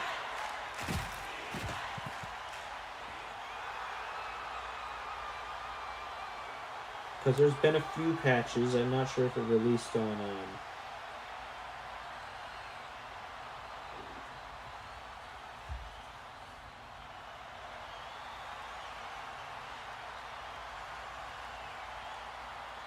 Tonight.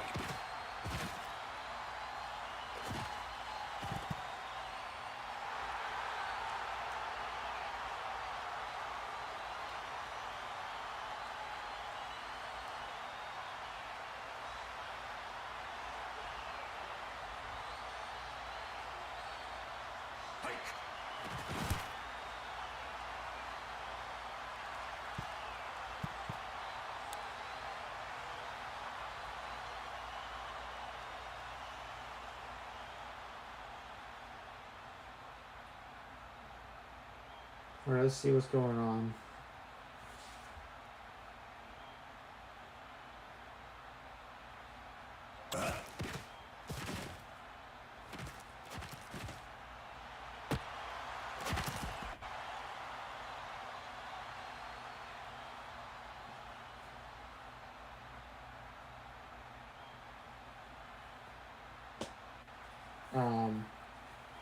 Huh.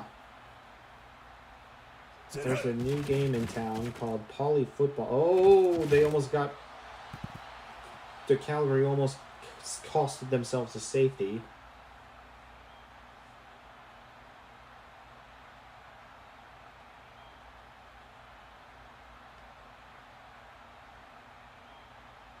Tonight.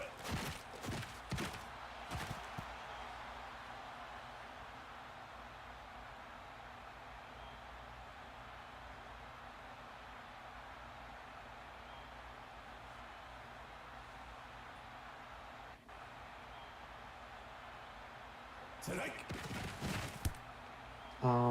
Apparently there's a game called Poly Football that's supposedly...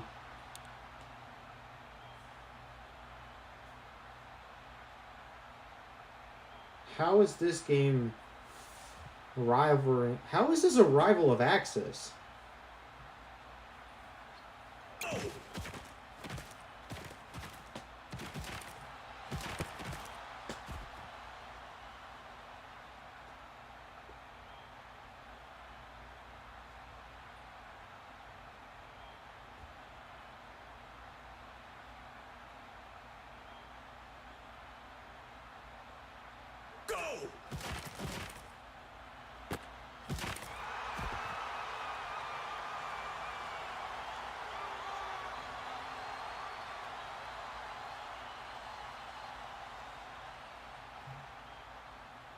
Is now the start of the second quarter. Calgary is up by 3, and Atlanta is on the verge of scoring.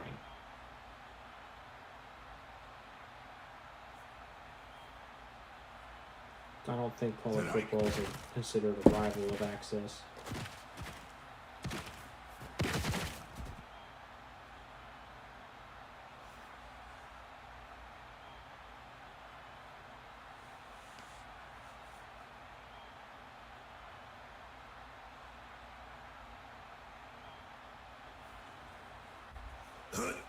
Here's Elliott. Sacked.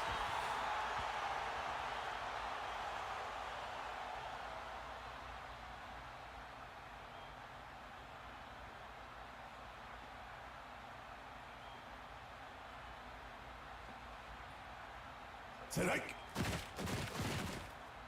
There's a pass into the end zone. It's incomplete.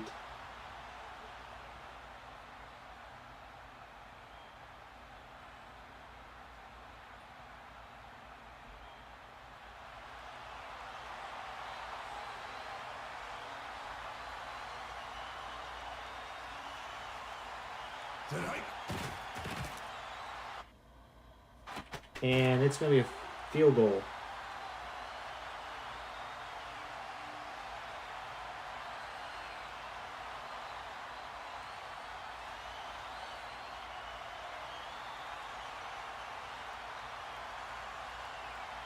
Sit up. And that is a good field goal.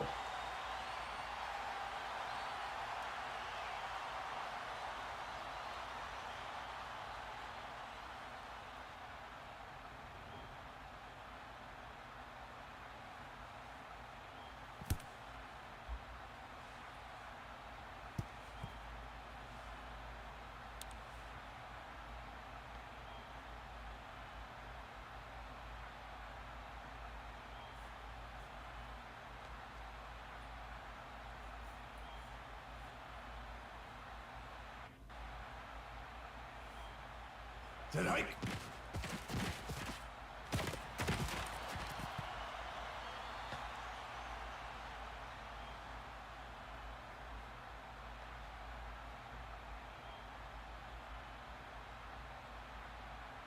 All right, so Calgary is going to try their absolute best on this drive. Let's see what they do here. First off, it's incomplete as a player ran off route.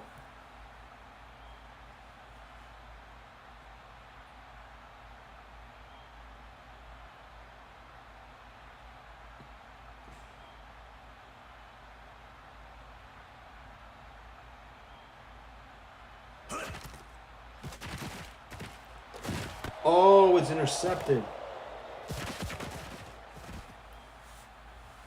And the Razorbacks will retain possession of the ball. What is the temperature in here right now? It is currently 51 degrees Fahrenheit in my bedroom. I'm not kidding. It is cold in here. I am literally in a sweat. I am literally curled up in a sweatshirt right now. Because the temperature is the lowest I've ever seen it in this room, in this entire place. It's almost in the 40s. What am I going to do later in the winter?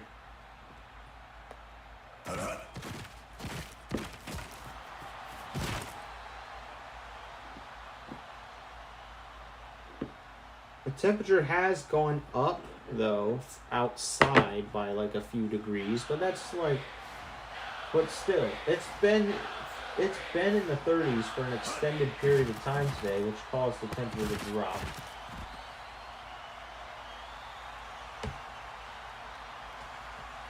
It's almost like... What's up, Emma? Welcome to the stream, by the way. It's almost like I have to get used to being cold. Sit hike.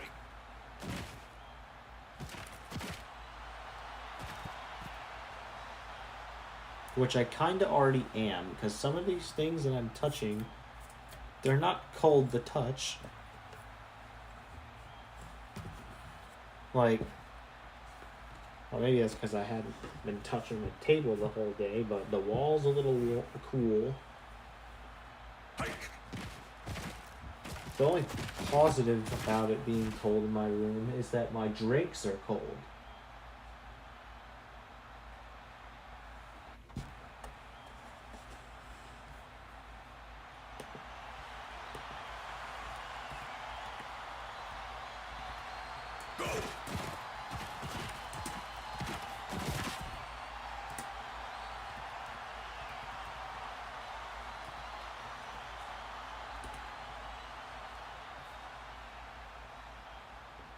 So the best temperature for sleep is anywhere between 65 to 68 degrees Fahrenheit.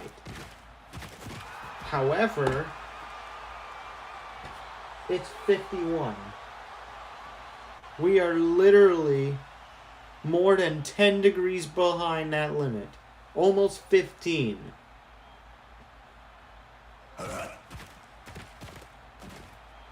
I don't know what's going on here, but...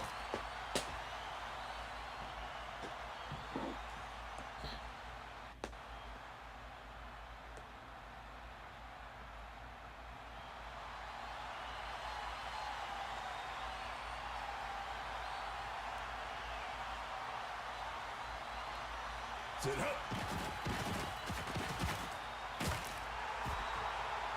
And Emma has left the stream.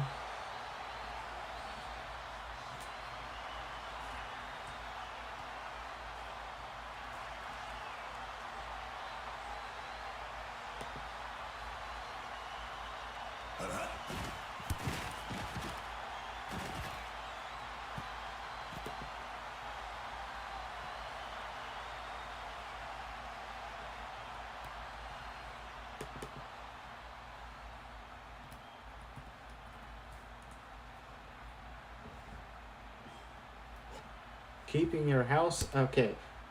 So, let's see what this is. Keeping your house at 50 degrees is generally considered acceptable, but it's important to consider the following. Health risks.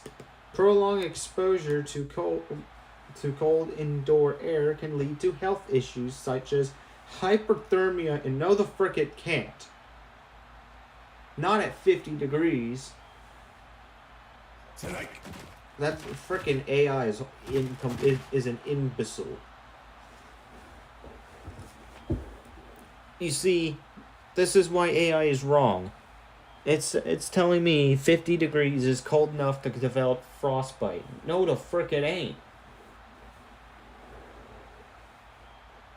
How are you going to develop frostbite if you're sitting in your room? It's not even that cold. And I think part of the thing that's keeping this... Well, I guess that my Xbox isn't really burning a lot of fuel either. But normally the Xbox would be having its cooling systems on if they were playing a heavier game.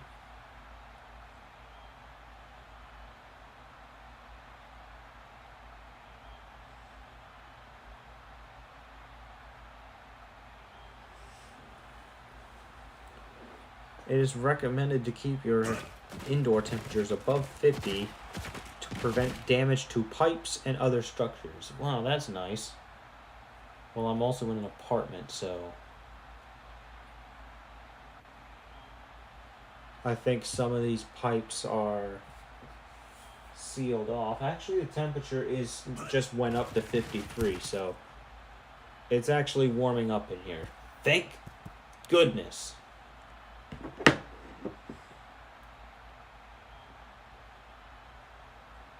The temperature is not going to go up anymore, though. However, tomorrow the temperature's going up to 46, so it might be somewhere in the 60s in this room, because it's like...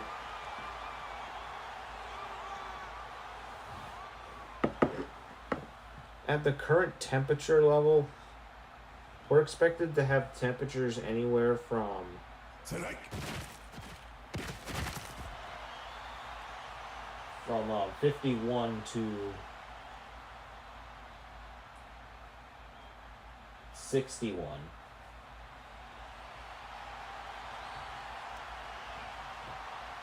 Go. Intercepted by Calgary. What an interception. And at today's high, which is 46, it could be going up to around 66. But I don't think we're going to hit the 70s in this room for a while. Hike. I think we're like the biggest... You see, the thing is, we're like the biggest cheapskate when it comes to indoor temperatures, when it comes to the cold. When it comes to the heat, it's a completely different story. Because it could be 20 degrees outside, we could care less about heat. As we keep our thermostats on 65, which is really low.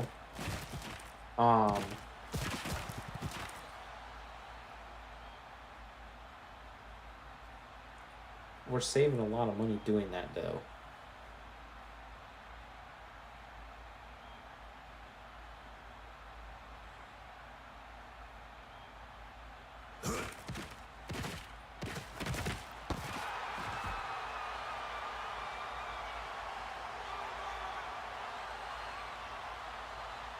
Hike.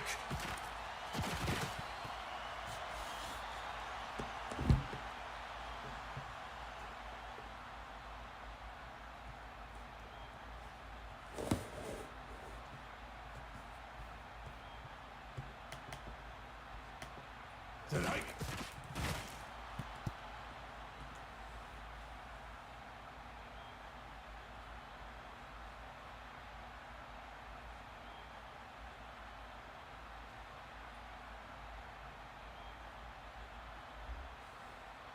Tonight.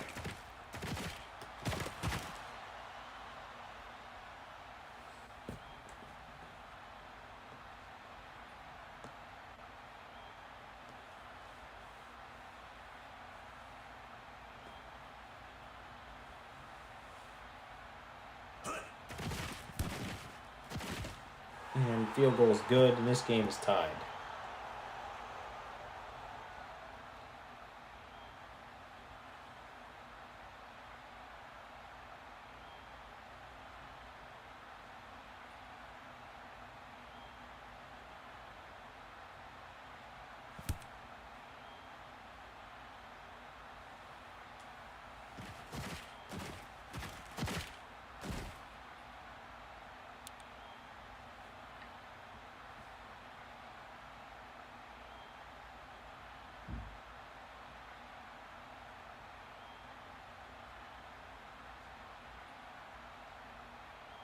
Sit hut.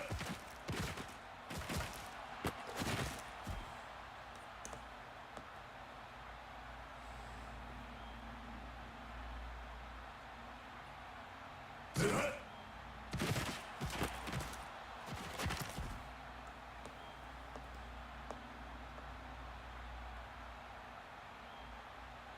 Hike.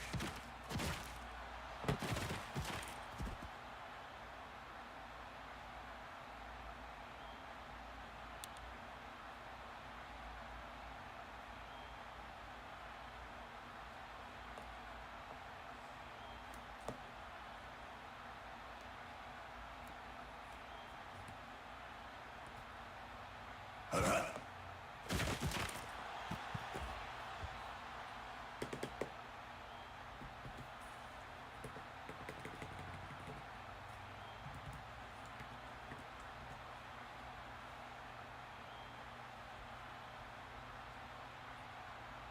Sit hut.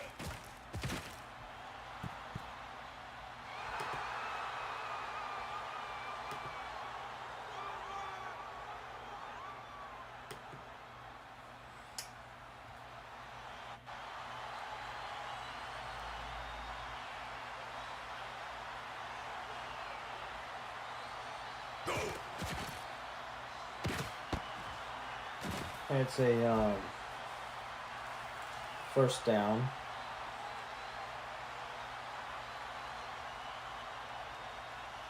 Go. And it's a touchdown.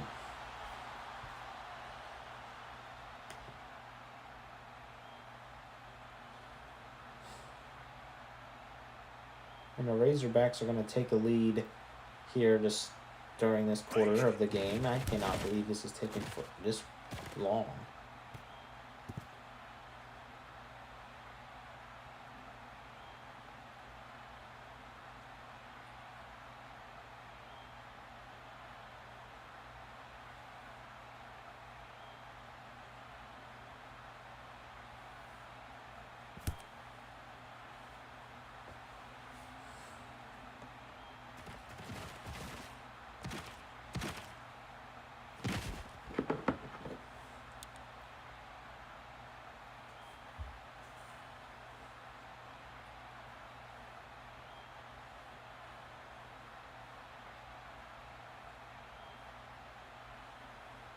Hike.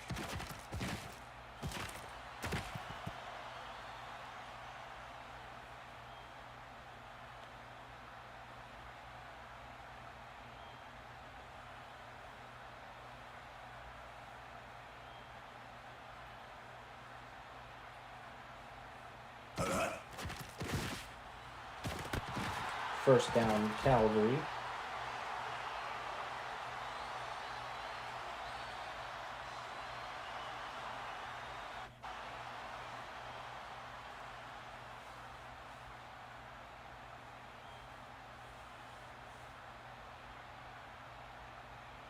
Go.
Hike!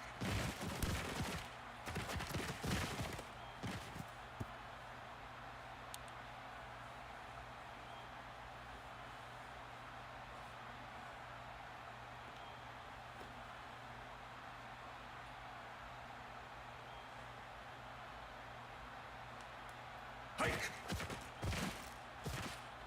Okay.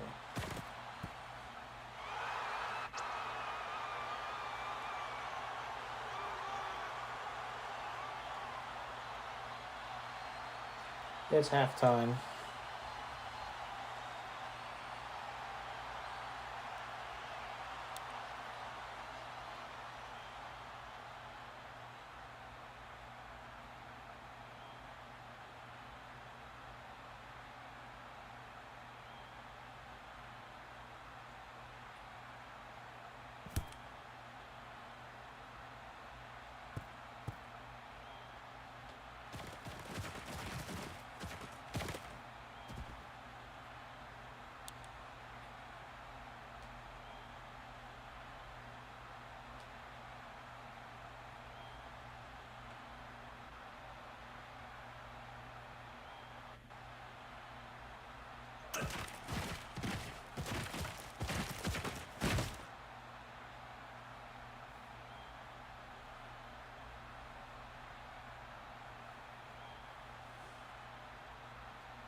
Hike!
Hike! Why is Typical Gamer live right now? Look, I get it's one thing that I'm live right now, but I'm just chilling watching Axis football. This guy over here is grinding Fortnite ranked in the middle of the night. Go to bed, dude. You don't have to waste your energy doing that. I love Fortnite, but I'm not gonna grind ranked at 1 a.m. It's just like, no.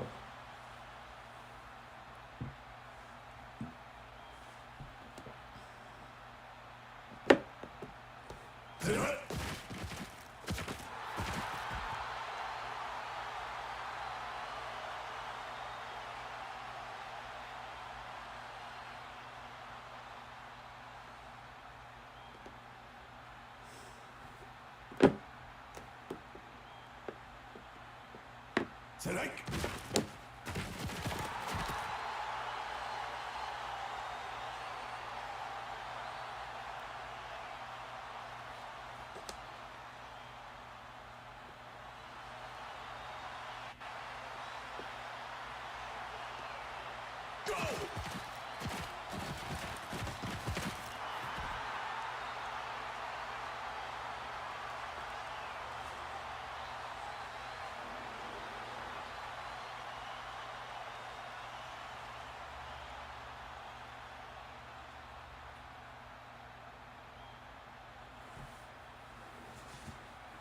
Sit hut.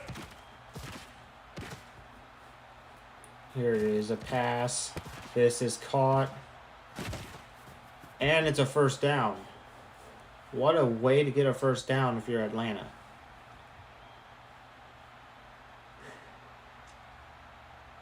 Our technical difficulties have disappeared from, not for those of you who were watching the first game, we were having a little bit of a technical issue. And I do apologize for that, but it should be fixed as of right now.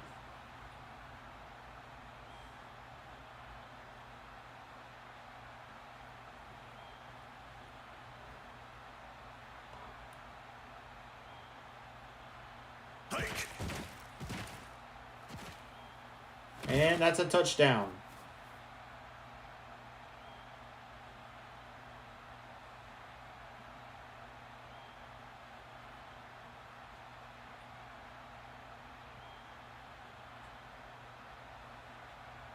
Hike.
Here, it is 3rd and 12.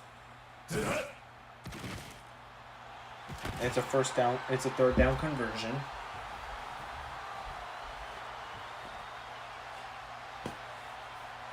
I am definitely not having fun right now, considering the temperatures are freaking horrible. I don't know why it's this cold. Like, it shouldn't be in the 50s in here.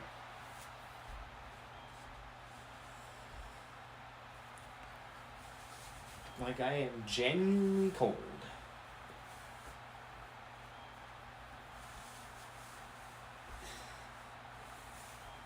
Why is it? It's not even the upper 50s either. It's the lower 50s. It's 53 degrees in this room. I guess it's now the mid 50s because it was the lower 50s when I first came in here. It was actually 50 degrees sharp when I first entered in here.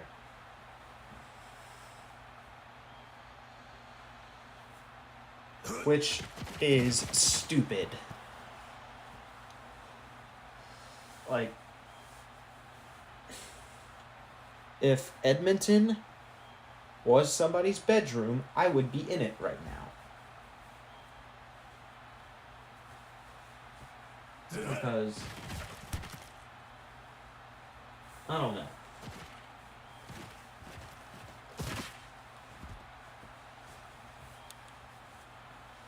I've also dealt with,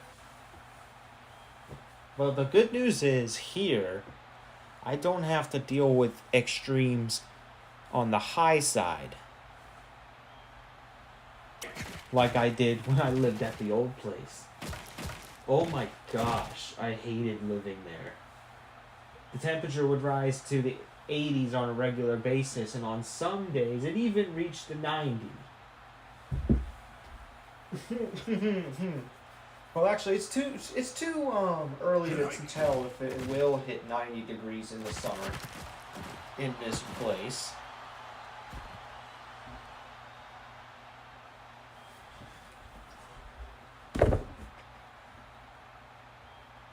Yeah, anything above 80 degrees is like not safe for your drywall. Hike!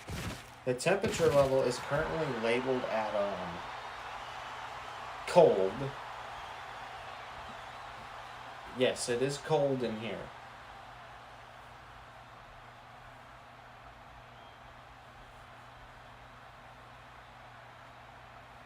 Go!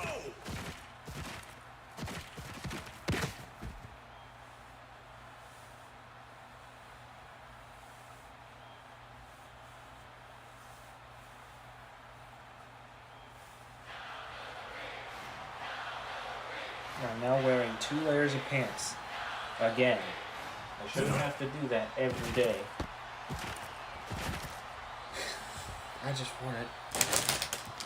Why can't I live somewhere and not freeze to death every winter? This is the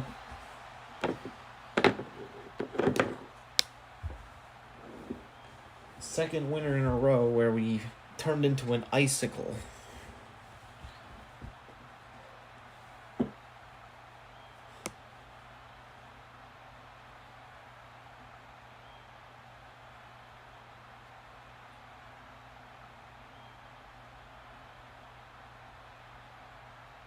Go!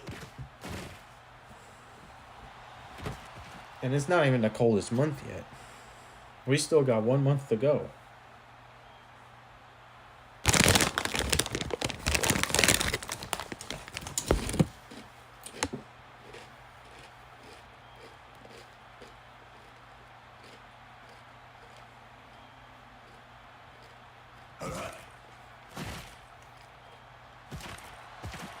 Touchdown, Atlanta.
Go!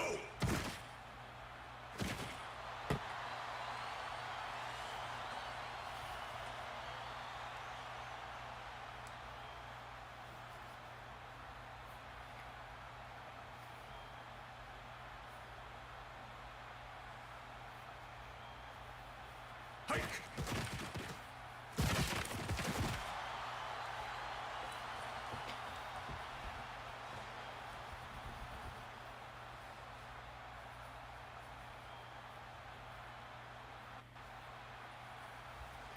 It is the fourth quarter. I think Atlanta might win it here. Hike!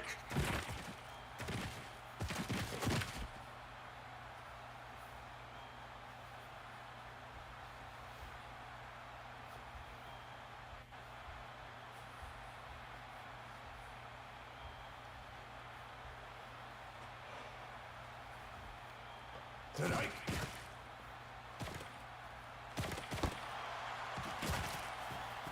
And it's going to be 2nd and 4.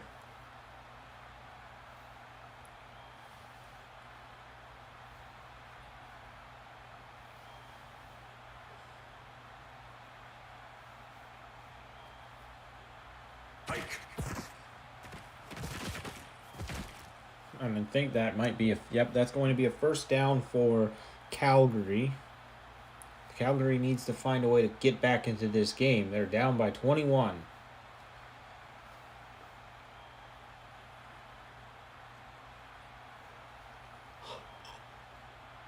Go!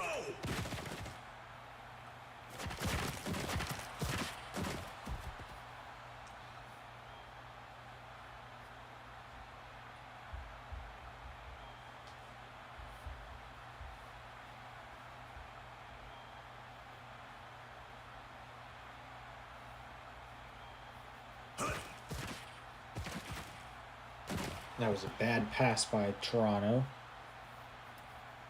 Or not Toronto, Calgary. What? I need sleep. I can start thinking about another team and it just pops up into my brain and then I just say it. Even if it has even if it has nothing to do with this game.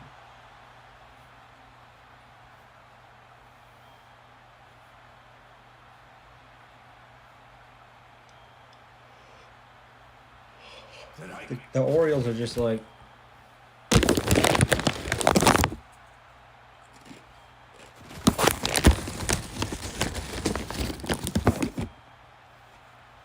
I don't know what they're doing.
Here's Terrell. And it's 4th down.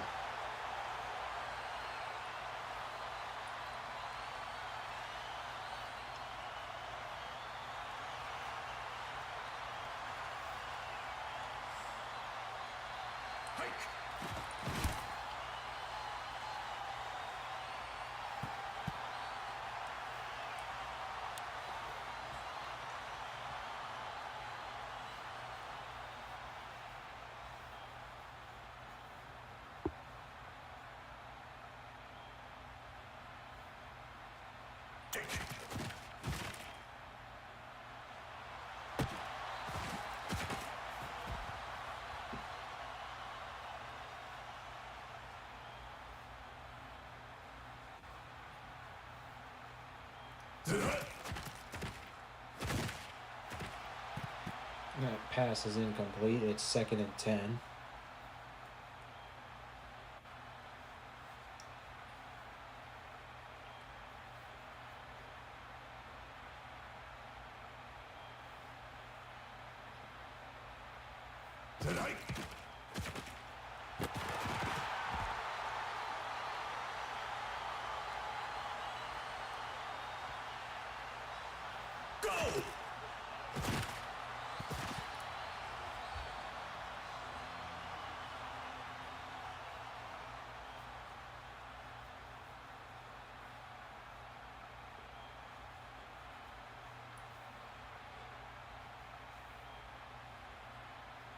Sit up.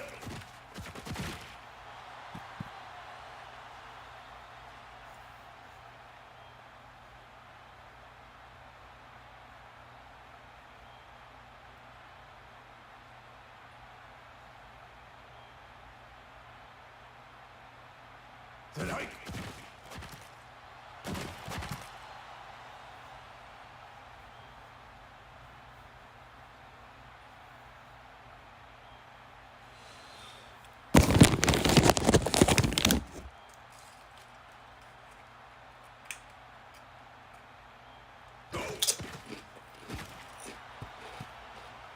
That's a turnover. 2 minutes left in this game.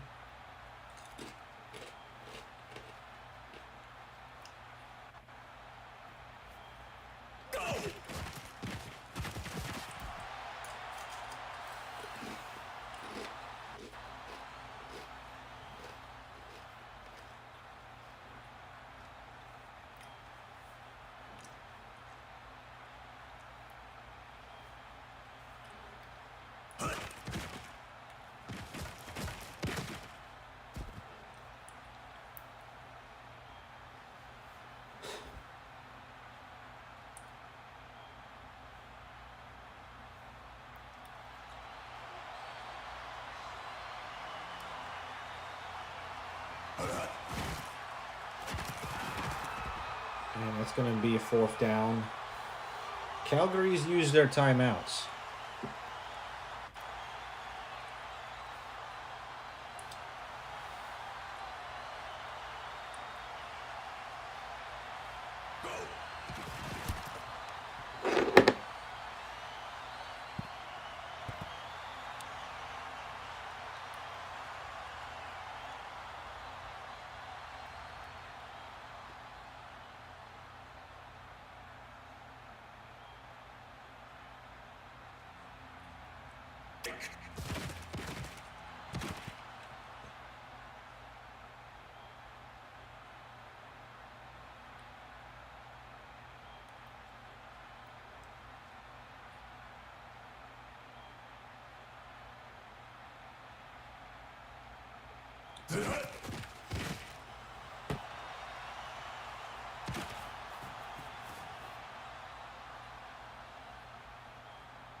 And that's incomplete.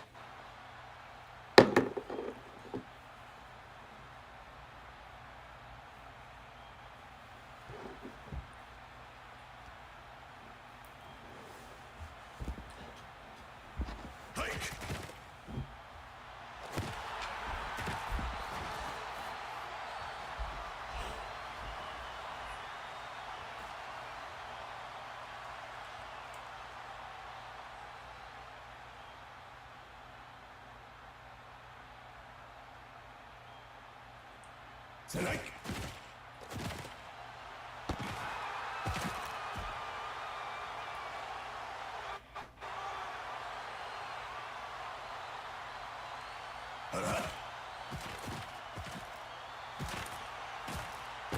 And touchdown, Calgary.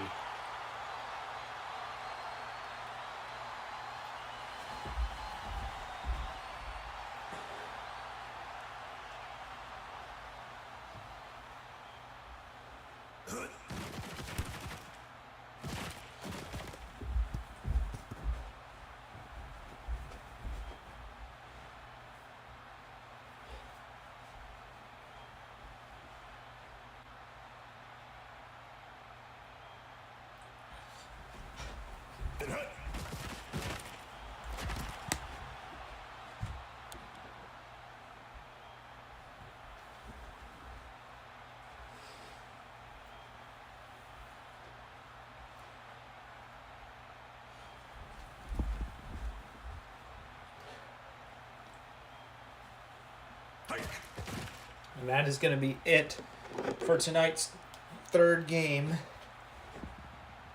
as Atlanta will improve to 3-3, and Calgary will fall to 1-5.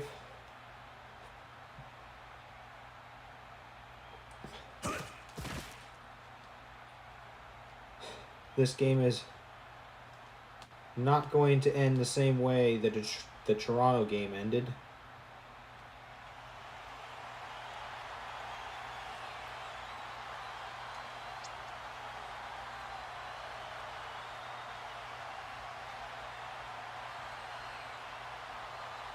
As it's going to be the final score 27-13.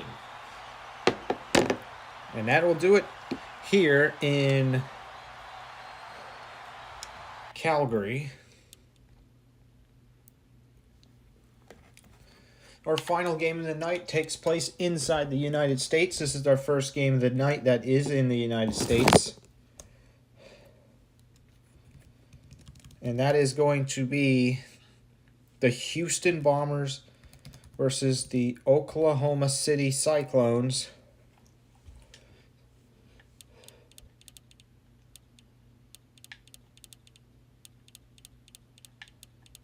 The Bombers are currently winless with a record of 0-5. Oklahoma City is 2-3.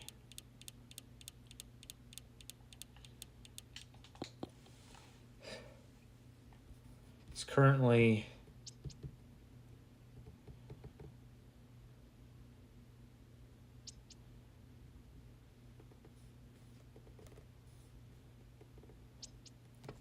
there is some wind right now, but it is clear out.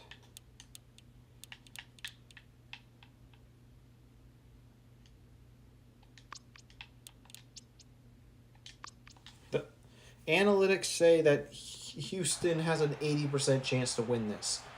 And you would be surprised because the Bombers are 0-5.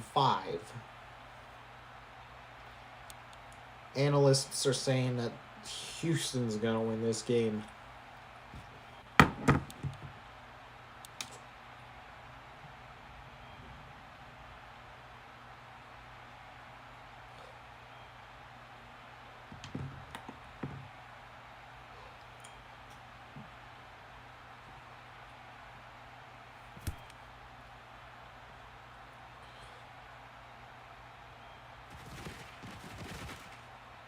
Well, we start off right off the bat with Houston. Are they going to get a block? Oh, it's going to be a touchdown. It is going to be a kickoff return touchdown, and the Bombers are going to score. What a way to start the game.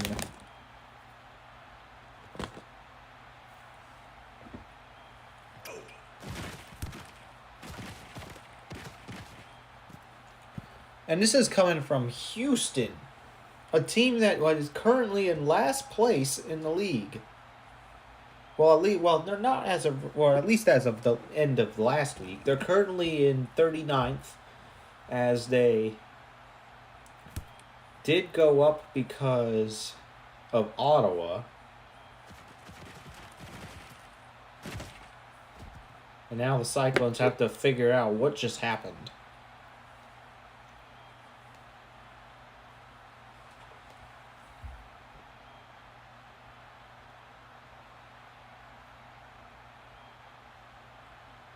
It's going to be a 14-point win for Atlanta as well, so I'm going to go update that right now.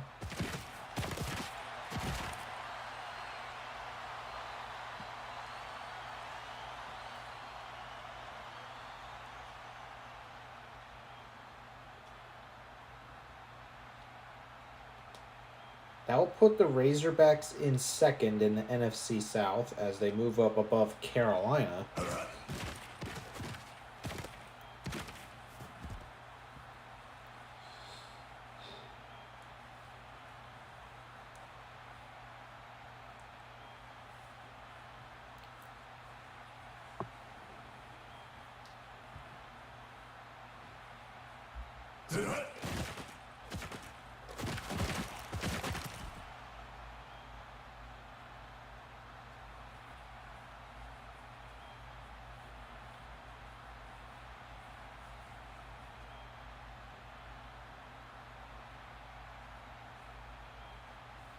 Tonight. It's a first down by Chambers.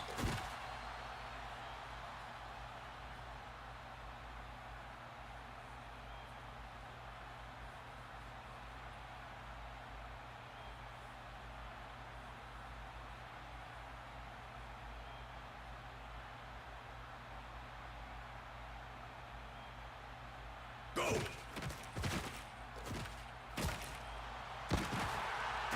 Another first down from Oklahoma City.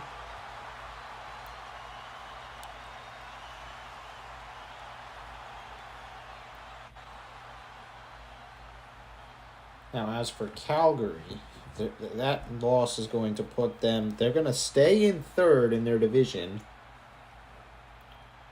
because Tennessee and Houston are still both even worse. Here's Hansen. He's going to get a first down.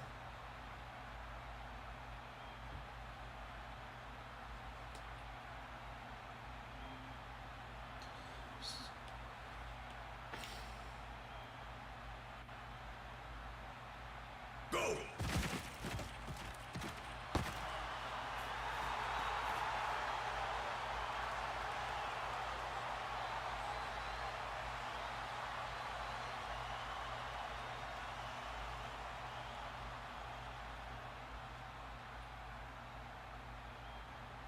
Tonight.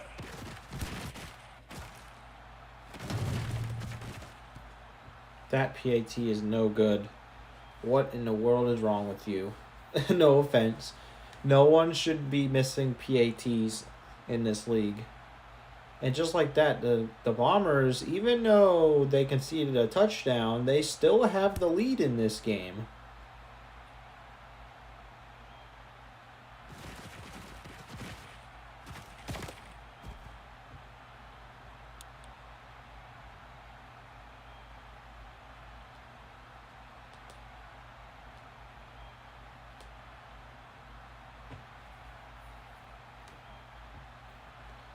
So with the win, Atlanta moves up to 12th in the NFC. They're still not in playoff range.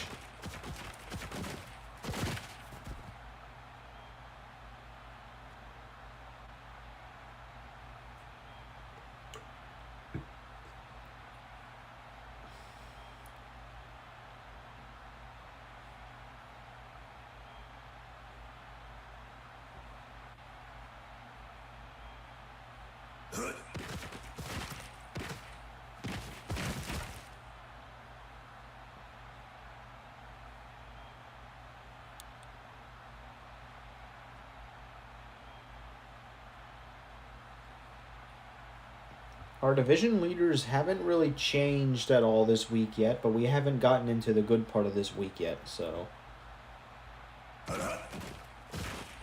As today is only... Oh, that's a touchdown. That is a beautiful touchdown by Houston.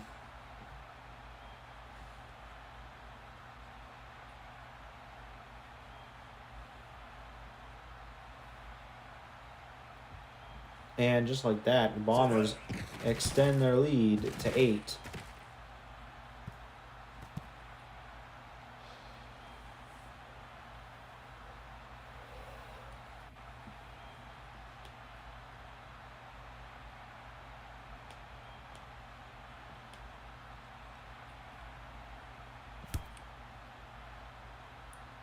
This is our final game of the night, by the way.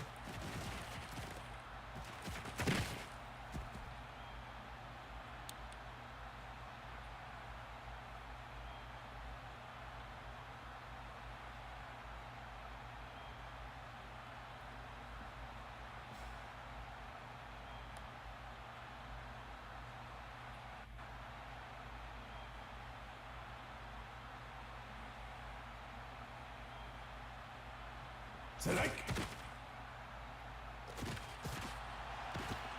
And that pass is incomplete.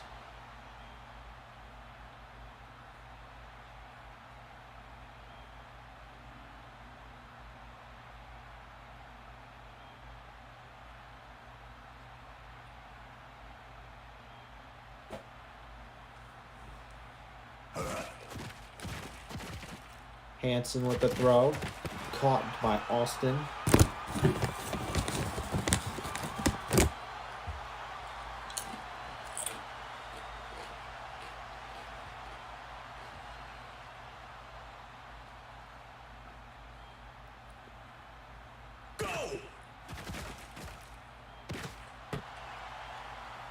Pass to Chambers is good for a first.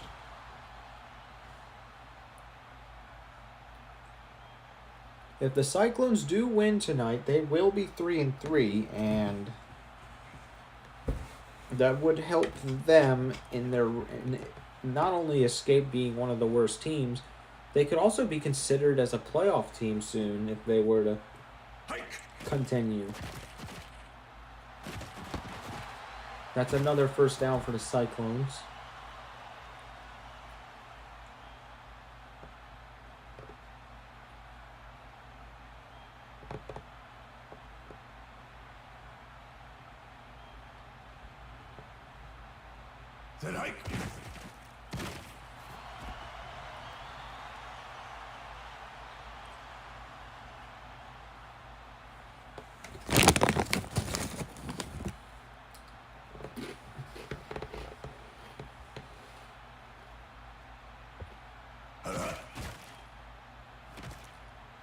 Oh, that's deflected.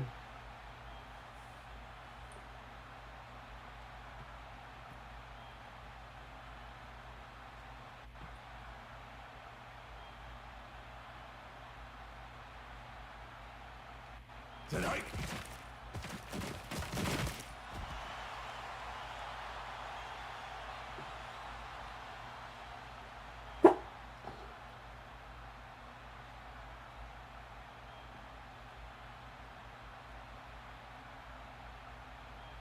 Tonight.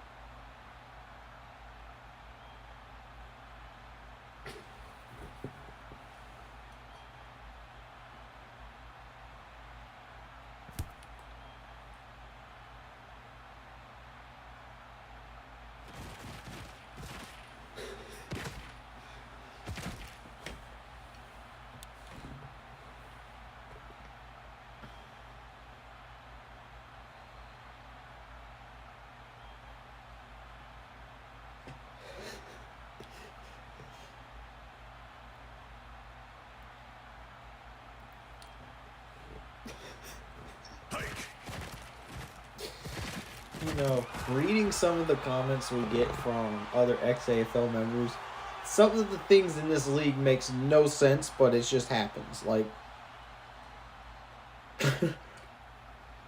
I posted the I posted the record of like only 15 of the teams in Access Football, and everyone's like, why is this team got this record with a point differential of that? It actually makes no sense. Like, for example, Philadelphia with a point differential of -4 after they have a record of 1-4. Explain to me. I don't know how that happens.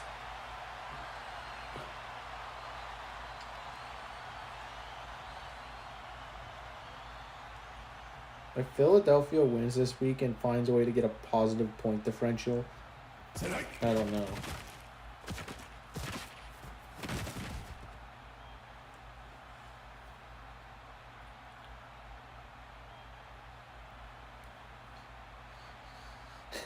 Like, here's another thing. What's that say?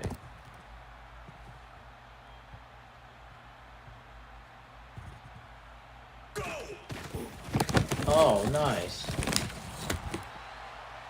So we have people acting like children again. That's nice.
Tonight.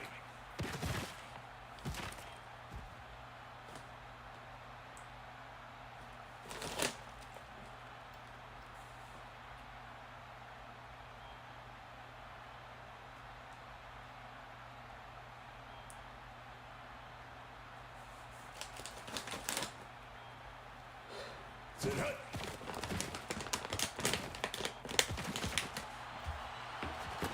Oh, the Cyclones are going off.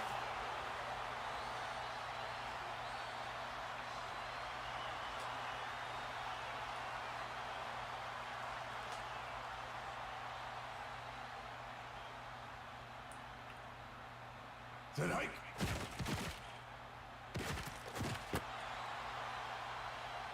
4 yards for the Cyclones.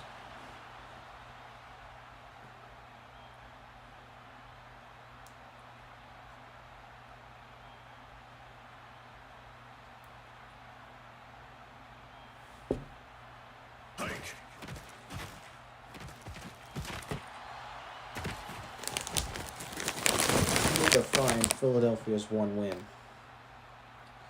Because I do want to answer that question.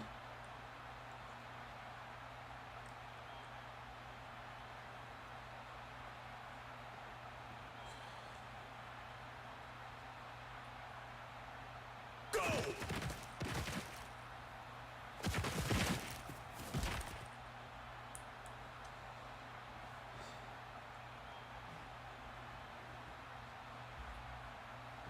I don't know.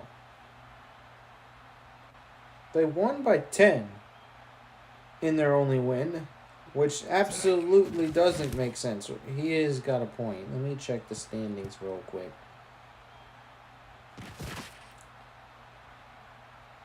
How are they -4?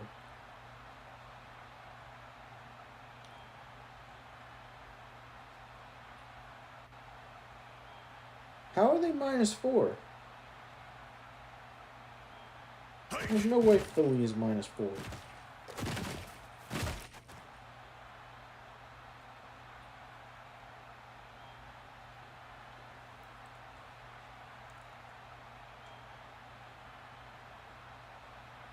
They lost by 7. Hold on, there might be a typo. There's no way Philly is that good.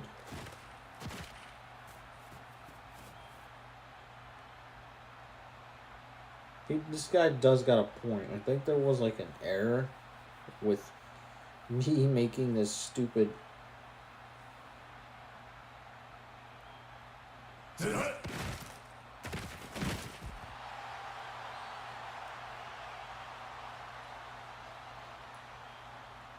It might not be a typo. Hold on a minute.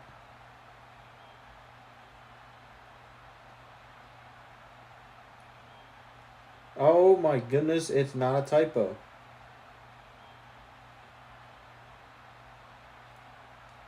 Hike!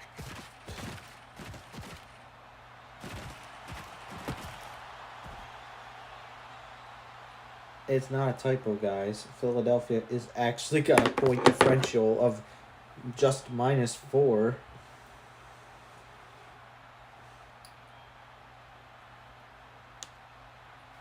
I don't know, but they won by 10. So you would think that Philly won by a heck of a lot, but they didn't.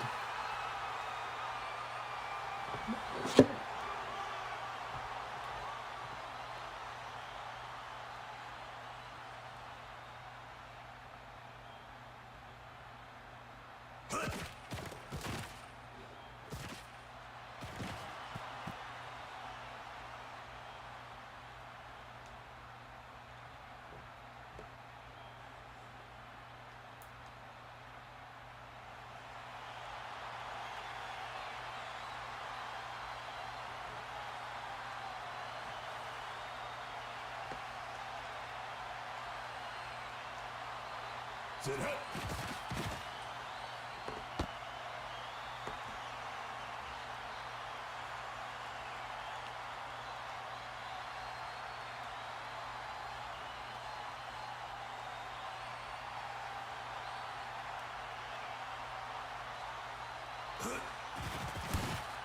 Field goal attempt by Houston is good after it hits the crossbar.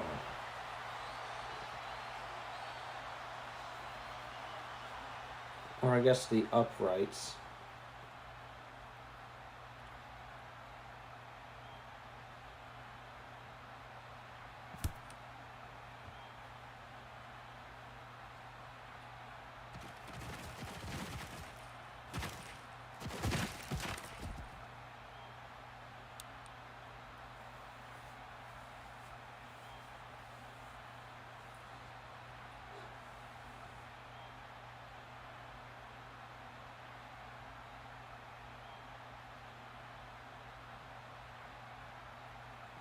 Hike!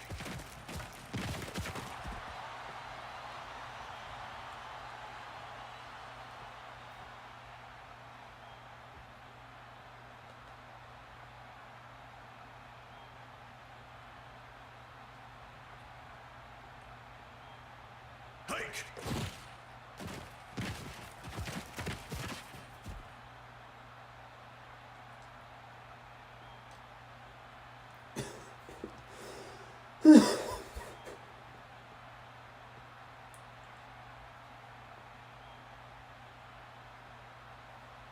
Hike.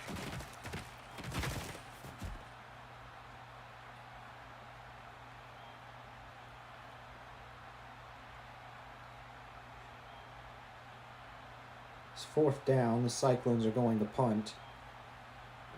So far, Houston is playing a lot better than I've seen them play in a long time. They're 0-5 right now. It's going to take a lot of effort if the Bombers want to get out of whatever the heck they are in. But as of right now, Houston is pursuing their first win of the season. Sit hut.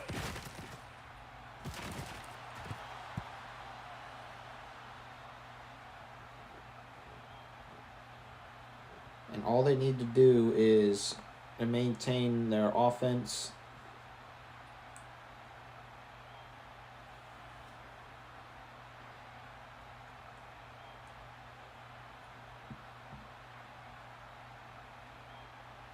Sit hike.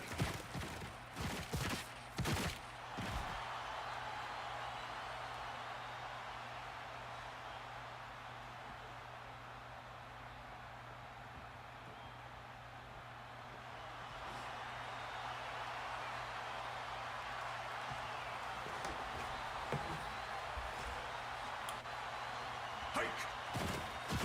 Here's Ryan. There's a flag on the field. Let's see what this flag is for. It is going to be against the Cyclones, and that's going to give the Bombers another set of downs.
Incomplete.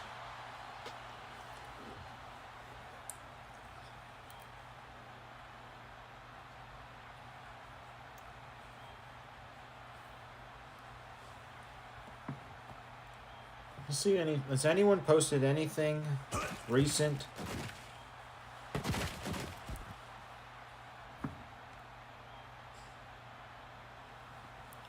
Well, the Colts played the Jaguars in Access Football.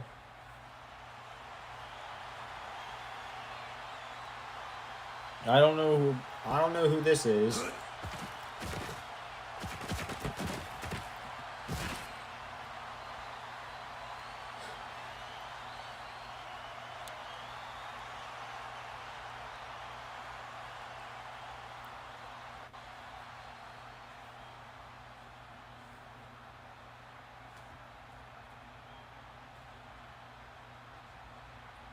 Hike.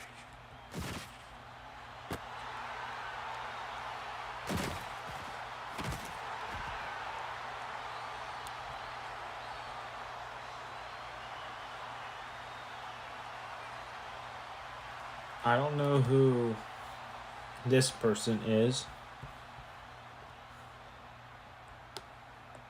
Are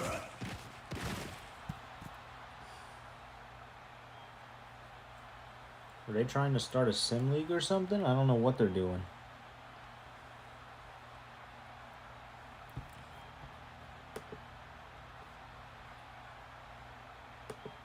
Go.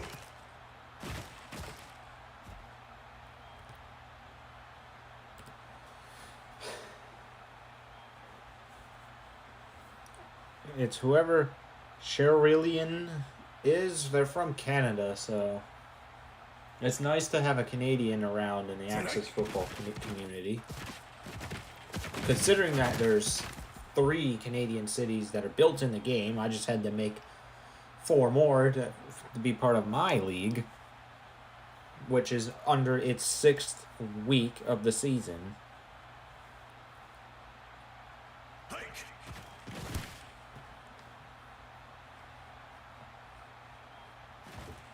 There's actually been a lot of Access Football content recently.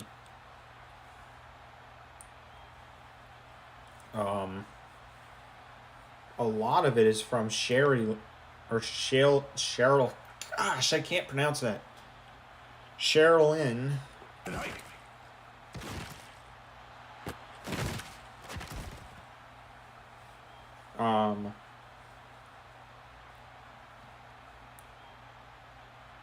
We got that and some content from Football Simulation Beast, who's simulating the Eagles versus the Chargers.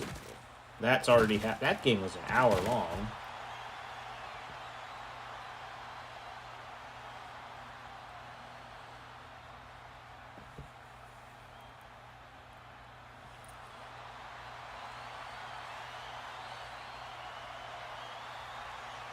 Sit hut. There's also something from Friar Nexus Gaming. But I think he's just playing as the Hornets, the Oklahoma City Hornets that he made.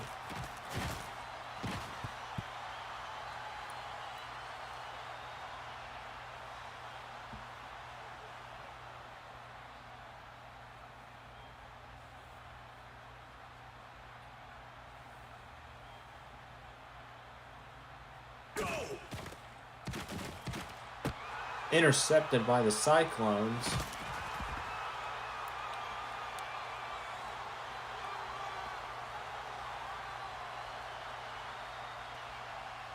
And I can tell by Cheryl Lynn's content is that most of their videos was uploaded from PlayStation. I think they just need to give them a title and people will actually click on it.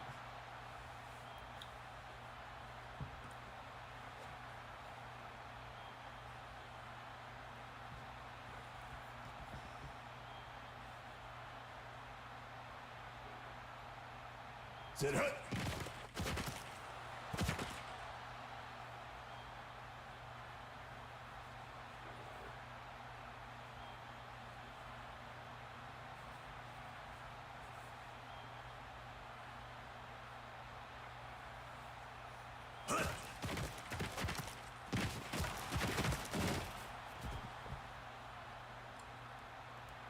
Yeah, and for some reason, they want to put my content on the very bottom out of all the recent videos, because there's been so many ever since we started the UAFL for this season. This entire Access page is getting more and more and more popular over time, and not to mention we still have the XAFL coming as soon as mobile releases, which is probably going to be a very, very long time. I might not even be projecting for it to come out this year. Which could mean that I might have to just.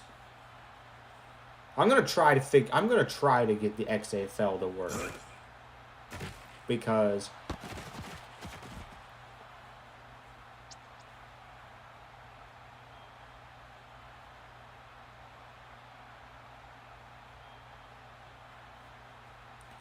I'm going to try to get the XAFL to work.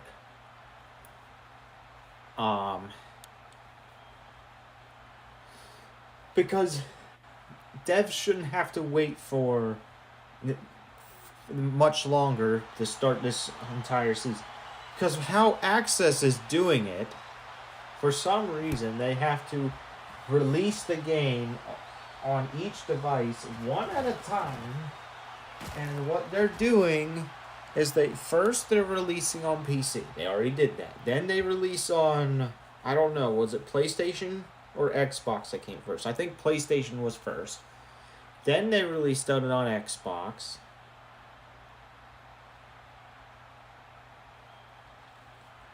And next they're going to try to put it on the Switch And then once the Switch port's done, they're going to have to do the mobile port. And the whole reason this is taking forever is because the Switch has got a lot of issues right now.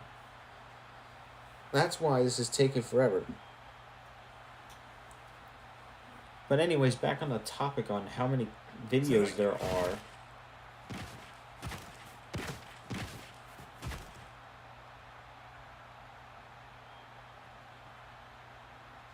There is a total of 25 Access Football videos that were made recently. Is that including this one?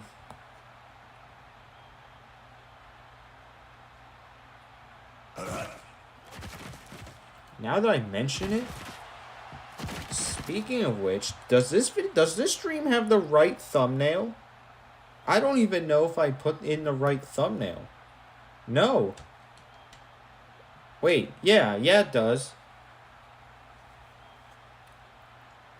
I forgot, this was Tuesday Night Football.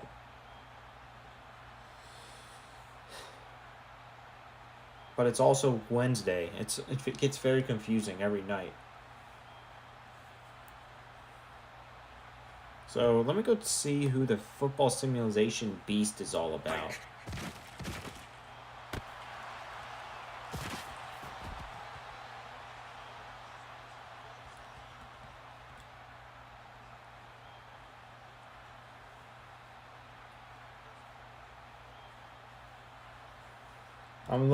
I'm looking at the Jags versus the Colts. I just want to see who's the quarterback on the teams. I don't know if it's the original teams. This is definitely a mod. Football Simulation Beast definitely modded his game because they imported the NFL logos into the game.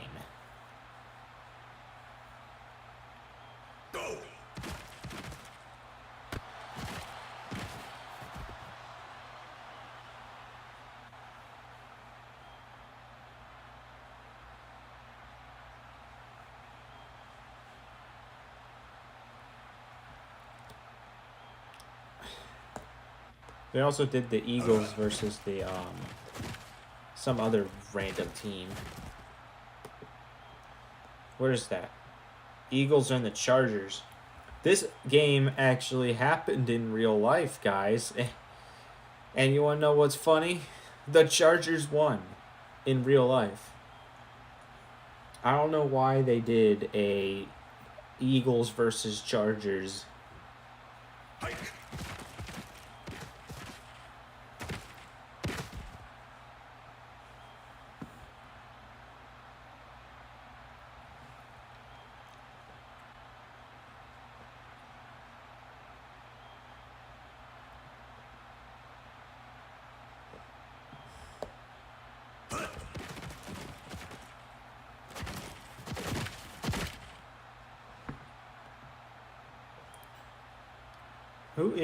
Why is he due? Why does he watch games?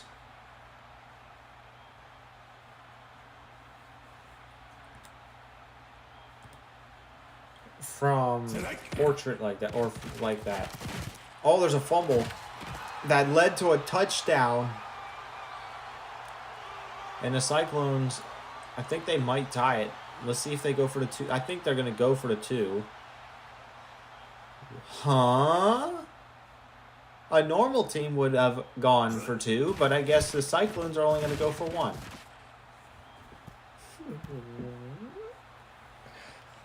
And it's 16-17.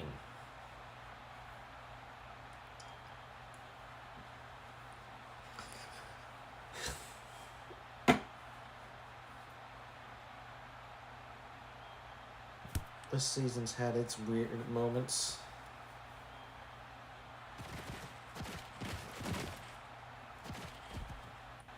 A lot of these videos did come out on like Sunday.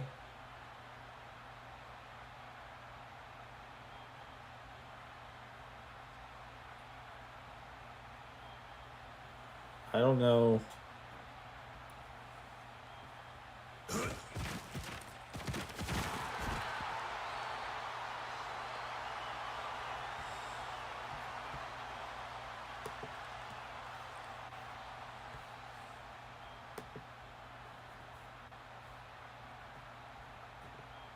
They got 312 videos. Are they all access? There's no way it's all access football. Sherilyn can't just have all access football, right?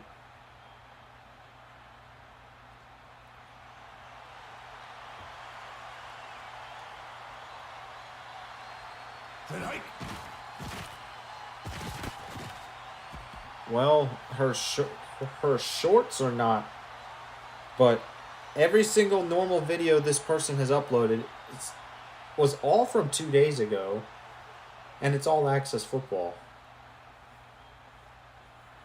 But what they do though, for some reason, well, actually I know why they do it, because I used to make videos with PlayStation, so I would know, and there is a limit to how long your videos can be. They will only let you record 60 minutes. So I only imagine that Cheryl had to break up the videos into 2 parts just so that it doesn't exceed the limit and just automatically stop during a good play.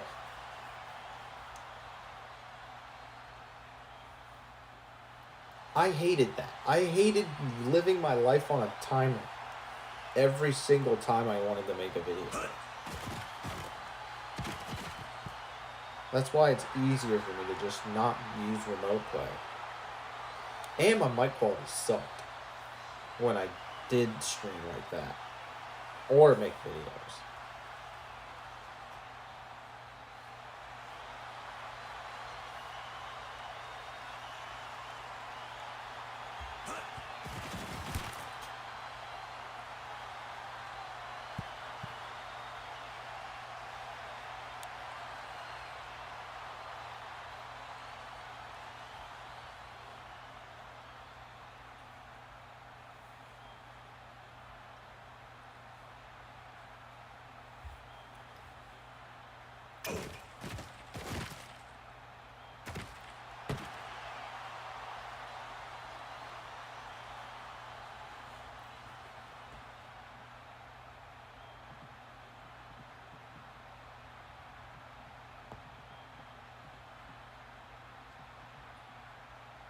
Set hut.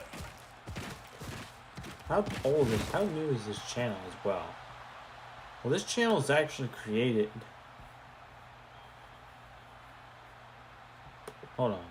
Let me find.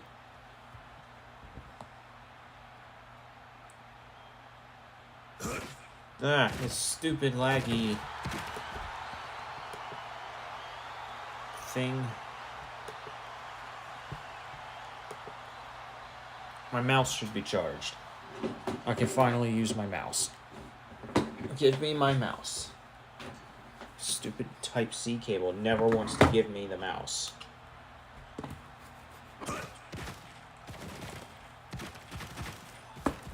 There we go. Okay, their content isn't all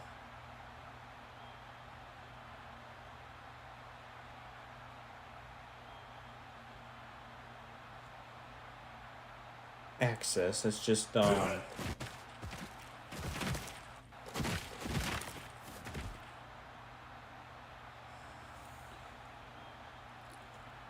don't know what this channel is supposed to be honest with you.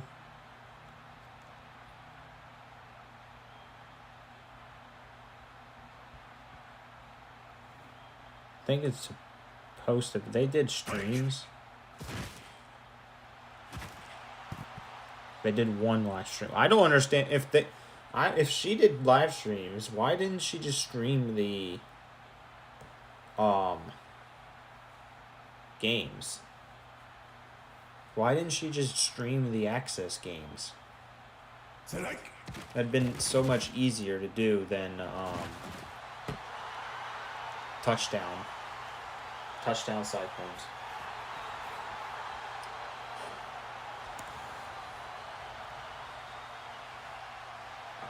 I also failed to recognize that one of my viewers joined the stream. I apologize. It was 42 minutes ago. They're one of our new members, whose profile picture is Kevin the Cube.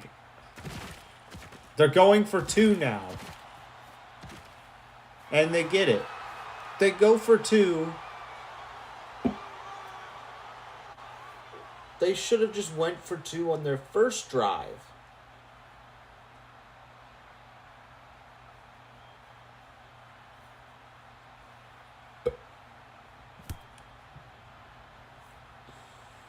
But I guess they do it on that one instead. And now the Cyclones are back in front. Now the Bombers are left questioning what's happening to them.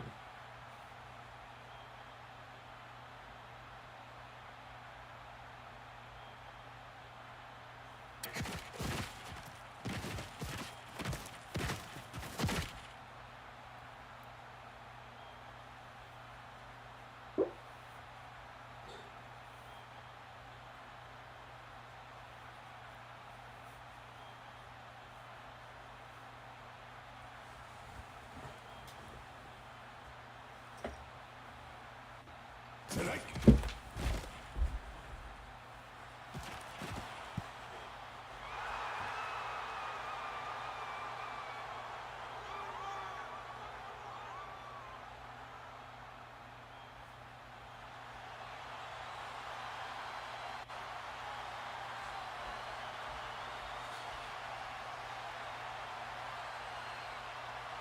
Go.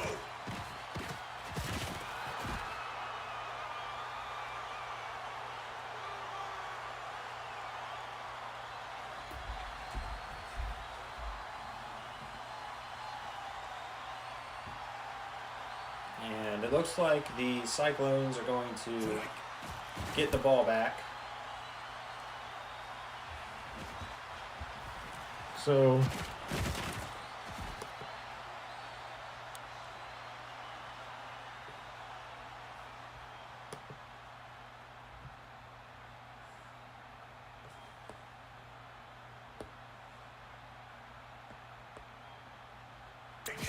I don't know what this channel's niche is.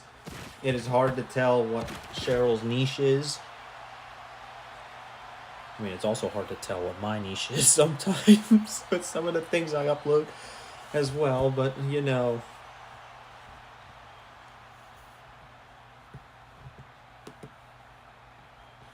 Sit hut. I want to see if there's any other videos off of Access Football 26 that have recently come out. Because not everybody knows how to label their videos under a certain game. Especially with a small game like Access Football.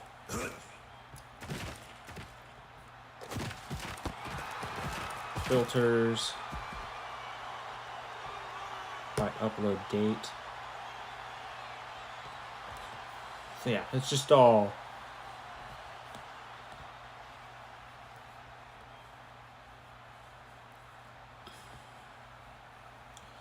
I think somehow Sherilyn has found a way to flood the feed. Go. Thanks, PlayStation. I thank the PlayStation. I asked PlayStation to remove that 1 hour limit, or at least increase it to 2 hours. Come on. It's just getting annoying. Like, content creators shouldn't have to split their videos into multiple parts. My most popular... We still got videos from week 5 circulating, so...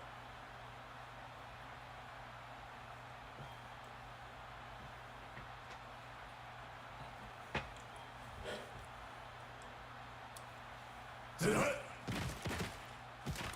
Oh, there's a fumble. It's recovered by Houston.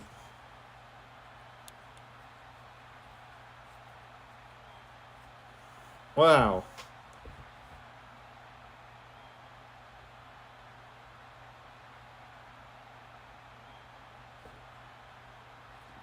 Hike. They can sort it by view count as well. And then there's rating.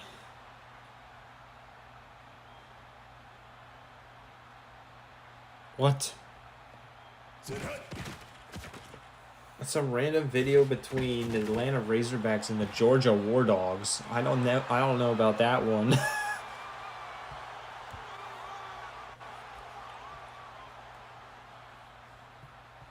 I accidentally put 2 A's in the word football. That's stupid of me. Go!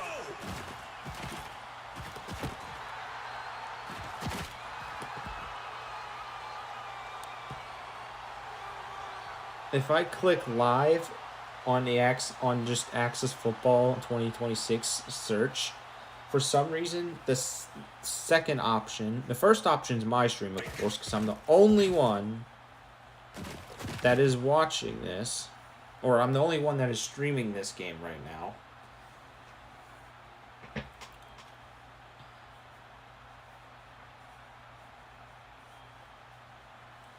This makes me wonder, do gaming developers make money whenever somebody streams their game? Or is it just like there just to have exposure?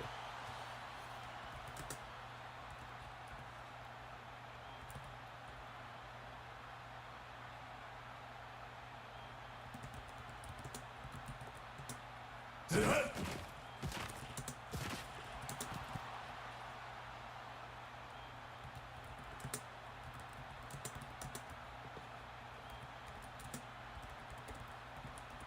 It's just a question.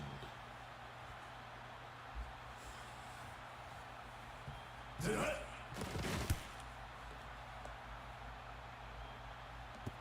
That's not answering the question, but okay.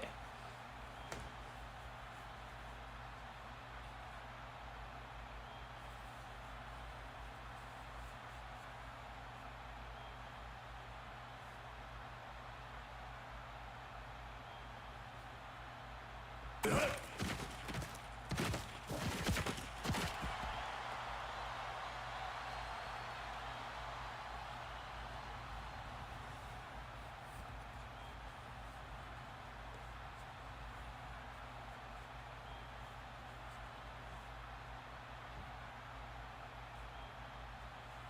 Sit hut!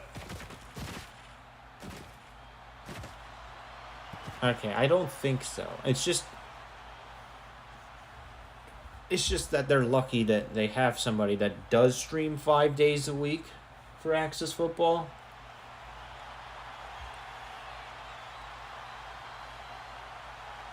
Go! Here's Ryan.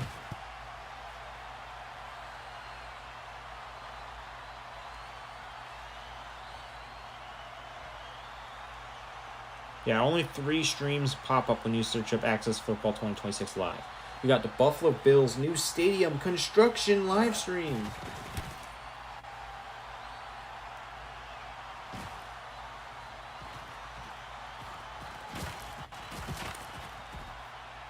Like, why would we want to watch the slow process of this stadium getting built? How long? This guy's got to been alive for like forever. And they have ads on their.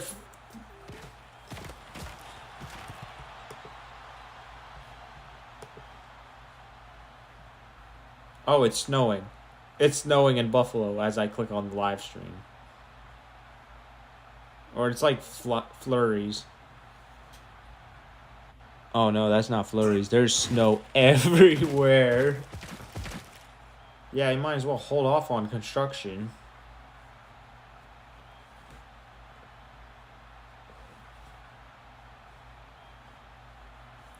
This stream started 13 hours ago.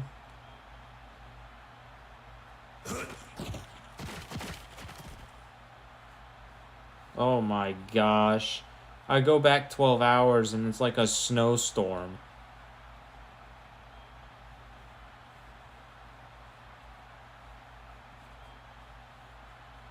Hike!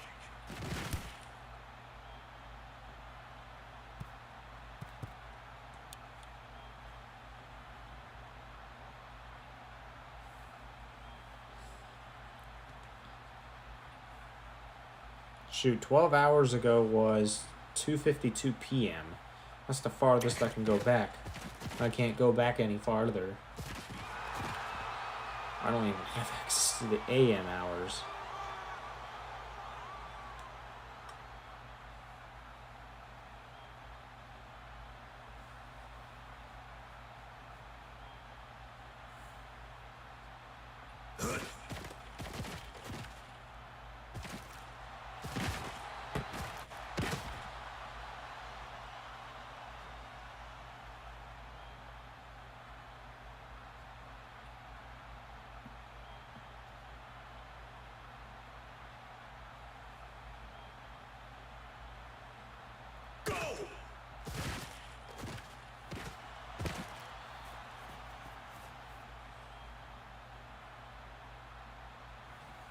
Oh, they also announced they're going to watch the demolition of the old one. I guess they're getting rid of the old stadium. Strike.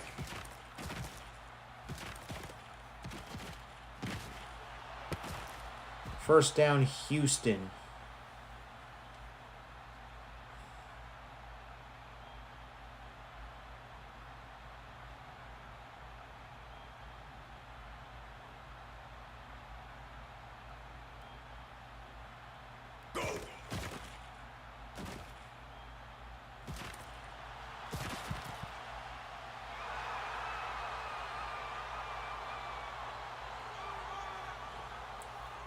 Man, imagine living in Buffalo right now.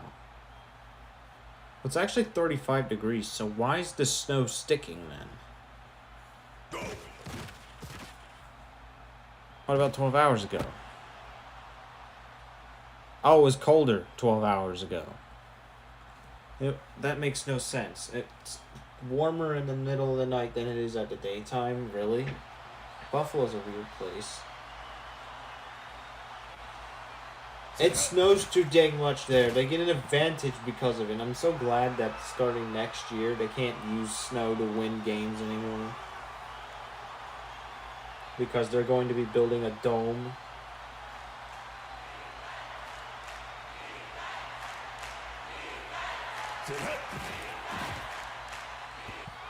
Oh my days, why has Houston done this? The Cyclones get possession of the ball again. I think all they need to do is to get like a first down to win this one.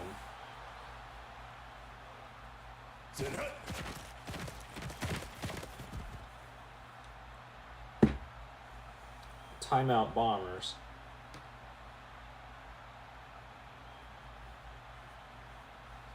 Well, folks, this game is about to come to a close very soon.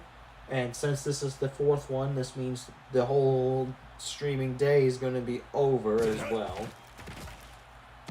For those of you in the Access Football community who do stream this game,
yeah, a lot of these Access videos were published on Sunday. You see, I don't do Access Football on Sundays. Mainly because it's more of a day that's like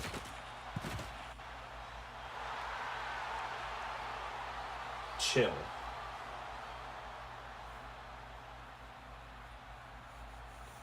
Like, I don't really stream on Sundays to begin with. It's more like a break day.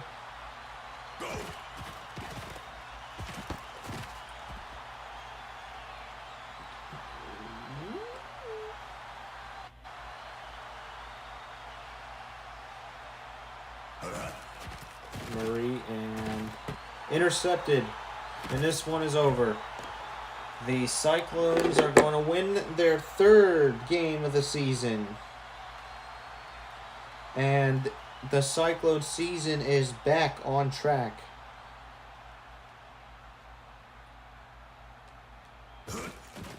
As the Houston Bombers will fall to 0-6, meaning that this will be their worst season in franchise history. They've had much better seasons in the XAFL when they had their original rosters in seasons 1 through 6 using Axis 17 and 19.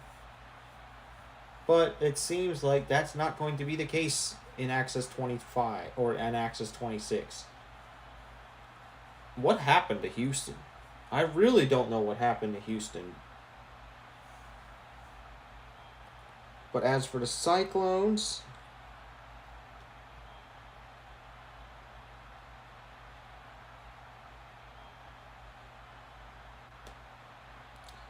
they move on to 3-3. They are back.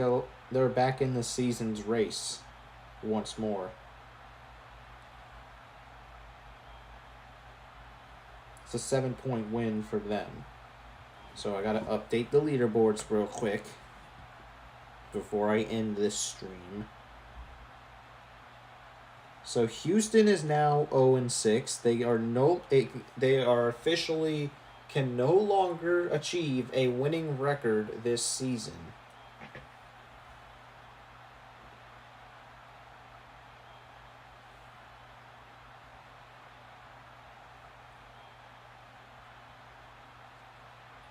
And their point differential is now -75.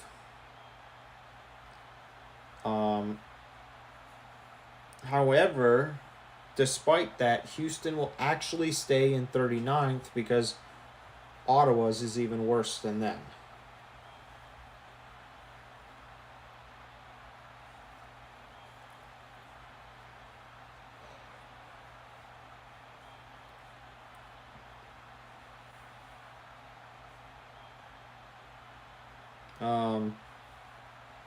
And as for the Cyclones, they're now 3-3.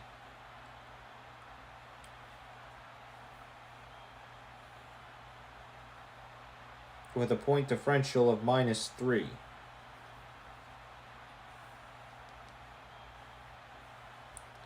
I think they're tied with Atlanta, if I'm correct.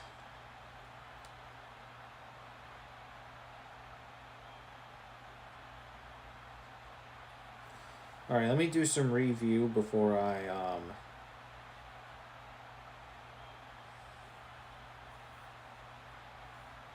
Oh, Oklahoma City and Atlanta did play. They played in week 4. I gotta find that match. So Atlanta did win. So Atlanta's going to be above the Cyclones not because of point differential, because they do have the same point differential. And even if they did have different point differentials, Atlanta would still be above them regardless because of head-to-head. That's the first time head-to-head really does anything, but... Now let's see what this means for both teams. For Houston, they're still in 19th. However, they are, 3 games behind a playoff spot, which I don't even think Houston's going to make the playoffs. They're 0-6. They are really in a hole that is unescapable if they lose again.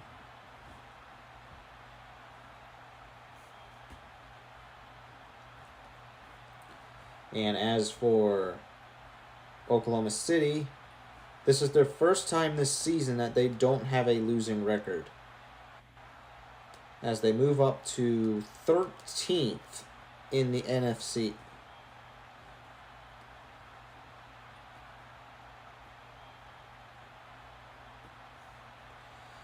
Alright, so for those of you who have enjoyed Tuesday Night Football, make sure you subscribe to this channel as we do both regular gaming streams and Ultimate Access Football League streams.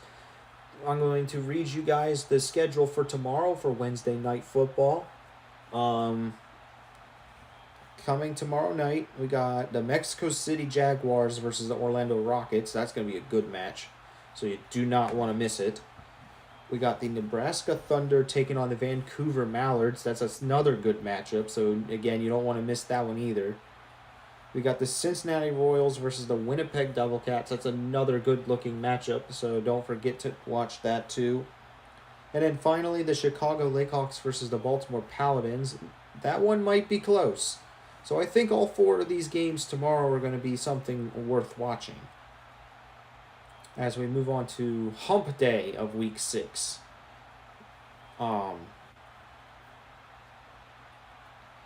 Teams yet to play. The rest of the teams that I'm going to announce right now are going to be playing either on Thursday or Friday. That's going to be New York, San Francisco, Buffalo, Miami, Las Vegas, Philadelphia, Seattle, Cleveland, Indianapolis, Green Bay, Arizona, Minnesota, Carolina, Pittsburgh, and Kansas City. All 16 of those teams will be playing some time within the next 2 days, within Thursday or Friday, which I will announce more on that tomorrow night. And if you've already played this week, you will have to wait until week 7 before your next matchup.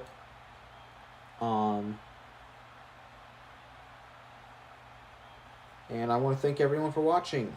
And I will see you guys tomorrow.